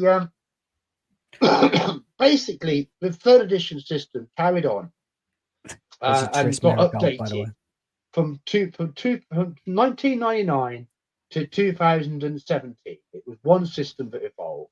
Then they scrapped that system and brought a completely new system in. And that system takes no account of players' time or players' mental load. It asks players to do an incredible amount of mental work. It's very slow. The game stops all the time because there's always rule conflicts. And in order to make the game balanced in terms of points, the win-loss ratio, trying to sell this as a competitive game, was so bad that they had to completely fake the points and go, oh, yeah, Tau. Yeah, Tau are really underperforming next to Space Marines. Okay, well, we'll just make Tau 25% cheaper across the board. Oh, right. That's not good. You can't do that. No, because what it means is there always used to be a set relationship between the profile of a model and its value in points. It was set at the beginning of first edition. Yeah. And it lasted all the way up until this fix, the 10th edition. But the result is that they've turned factions that were never supposed to be horde armies into horde armies as the only way to play them in an unfriendly version of the game, which is really, really unrewarding to play. It's not fun. It kind of sucks. You know, you end up feeling done over by magic eye win combinations with these points and cards that they brought into the game now. And it's no longer a war game where things are resolved on the table. It's always other stuff. And it's become too abstract and too difficult, and it's just not attractive. So it only really attracts the kind of geeks who might study maths at university. Yeah, exactly. It's not a beer and pizza game. No. And once again, once you eliminate the core audience and dilute it with every single normie in the world and their mums, then nothing of the core actually is preserved, because the people who are there now has to stop pandering any notion of current day. It's toxic. It will kill them dead. It has to rediscover the relationship of value and the player's time and money. 100%. And it has to make returning to a genuine sound balanced system. Because what they found out they can't do, you see, Will, now they've fixed it like this. They can't change anything else without breaking it even more. Right? And then part of what they're trying to do is, you can use anything. You can use super heavies, you can use flyers, you can use primarchs. Yeah, but the only way they can balance those things is by making them so bad they're not worth taking. Yeah, exactly. And players are noticing. Because people aren't stupid, especially people involved in geeky stuff. They aren't stupid. They tend to know, it's like in the video games space as well, where they constantly think that we are absolute idiots who will buy into anything that they want to flog our way, when they don't realize that you've got to be fairly intelligent to be a geek or a nerd or a gamer in the first place. And we're not stupid, so we can see what you're trying to do. And it won't work for gaming, and it won't work for Games Workshop. Anyway, we need to wrap up, unfortunately, as it's been 2 hours, and I've got to get on with some other stuff now. But it's been a fantastic chat. I'm really happy to have a chance to come and talk to everybody. I hope you've enjoyed great, John. I really hearing my views. Enjoyed it. And however you enjoy Warhammer, keep enjoying it that way.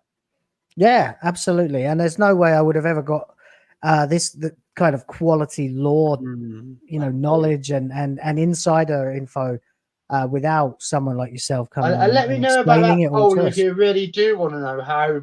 It's how you put female custodians into the lore. It's 61%, 61% for no at the moment. Right, that settles it. No, I'm not telling. We'll see. We'll see if another time. Maybe they'll change their minds. Even a crack team of Inquisitors, I'm saying nothing. I look like a Warhammer 40K fan, but if I was a progressive, I'd be an ideal spy for their cause. You'd be deep cover. You would, because you do. That's it. Deep cover Ryan. That'd be a better spy than Alyssa McIntosh. Just briefly, I shouldn't forget, Will, talking about vulnerabilities. The actual community around Warhammer is another vulnerability, because a lot of these big web forums are very censorious. And if you know the way of intersectionalists, they like to worm their way into admin and then take over groups to control discussion. Of course. Because when you've got big groups on Facebook that won't let you talk about female custodians, or won't let you talk about why trans Space Marine and why 499 was really naff, you know you've got a problem with ideological capture. Well, that's what always happens. They shut you down. They censor you, so you can't talk about it. When we come on these streams and start talking about stuff, we quite often get demonetized because we can't say what we actually know to be true, and then that's the way it is. Anyway, would you like to do an outro there, John, or summarize anything, or anything you might want to shill for us, or whatever you think? What could I say? I mean, in my Warhammer career, it's like the end of Blade Runner. I've seen the things you people want to believe. Have you got a YouTube channel or I anything like that, mate? I don't. I'm not a YouTuber. I Where couldn't can do people anything find like you? as well as Will. Well, JohnTheWhite1 on Twitter is the one place I maintain because, of course, I am dealing with my illness, so I'm not everywhere. I'm just in one place. It's but you fun. can I always took a come look find at me your and have Twitter. a chat. I even say interesting things on there. I've seen some of the stuff. You're a big fighter in the Doctor Who scene at the moment, and we could absolutely get you back for Sunday if you'd like, and we can go across all of the trash that's coming out in the preparation. Fighting! This isn't fighting. This is just mild tweeting. You should have seen me back in the days I was fighting properly. Very good. Right, it's been lovely. Thank you very much, everyone. No, not at all. No problem. Thank you very much for coming. And Ryan, you want to do your outro? Well, ladies and gentlemen, thank you all very much for watching this episode of Will of the Fans Live. It was great to meet John for the first time, hopefully the first of many, fingers crossed in that regard. You know where to find me, folks. Ryan Rogerathe, host and founder of Reality Based. No one would honestly pretend to look like me. I got to tell you. Actually, in terms of where to find me, well, maybe it's not always going to be easy to find out where I'm going to be, but you can find out where I have been because you know Gobby Guy, don't you? Gobster talks about things. Last year I did a huge series of live streams about Doctor Who, why we love Doctor Who, from the start of Classic all the way up to the end of Classic and some other stuff as well.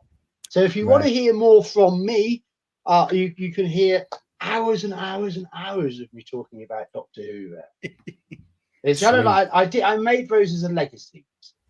Well, I will say no videos for today because it's the last day of the month, but you can catch me on Open Class Doodles tonight at 11 p.m. UK time, hosted by Coach MC Studio with me and Dragon Slayer commentaries. We'll talk about the Bronze Age collapse and knowing ancient civilizations, it was probably women like Tris Merigold that made the collapse happen. She can collapse me.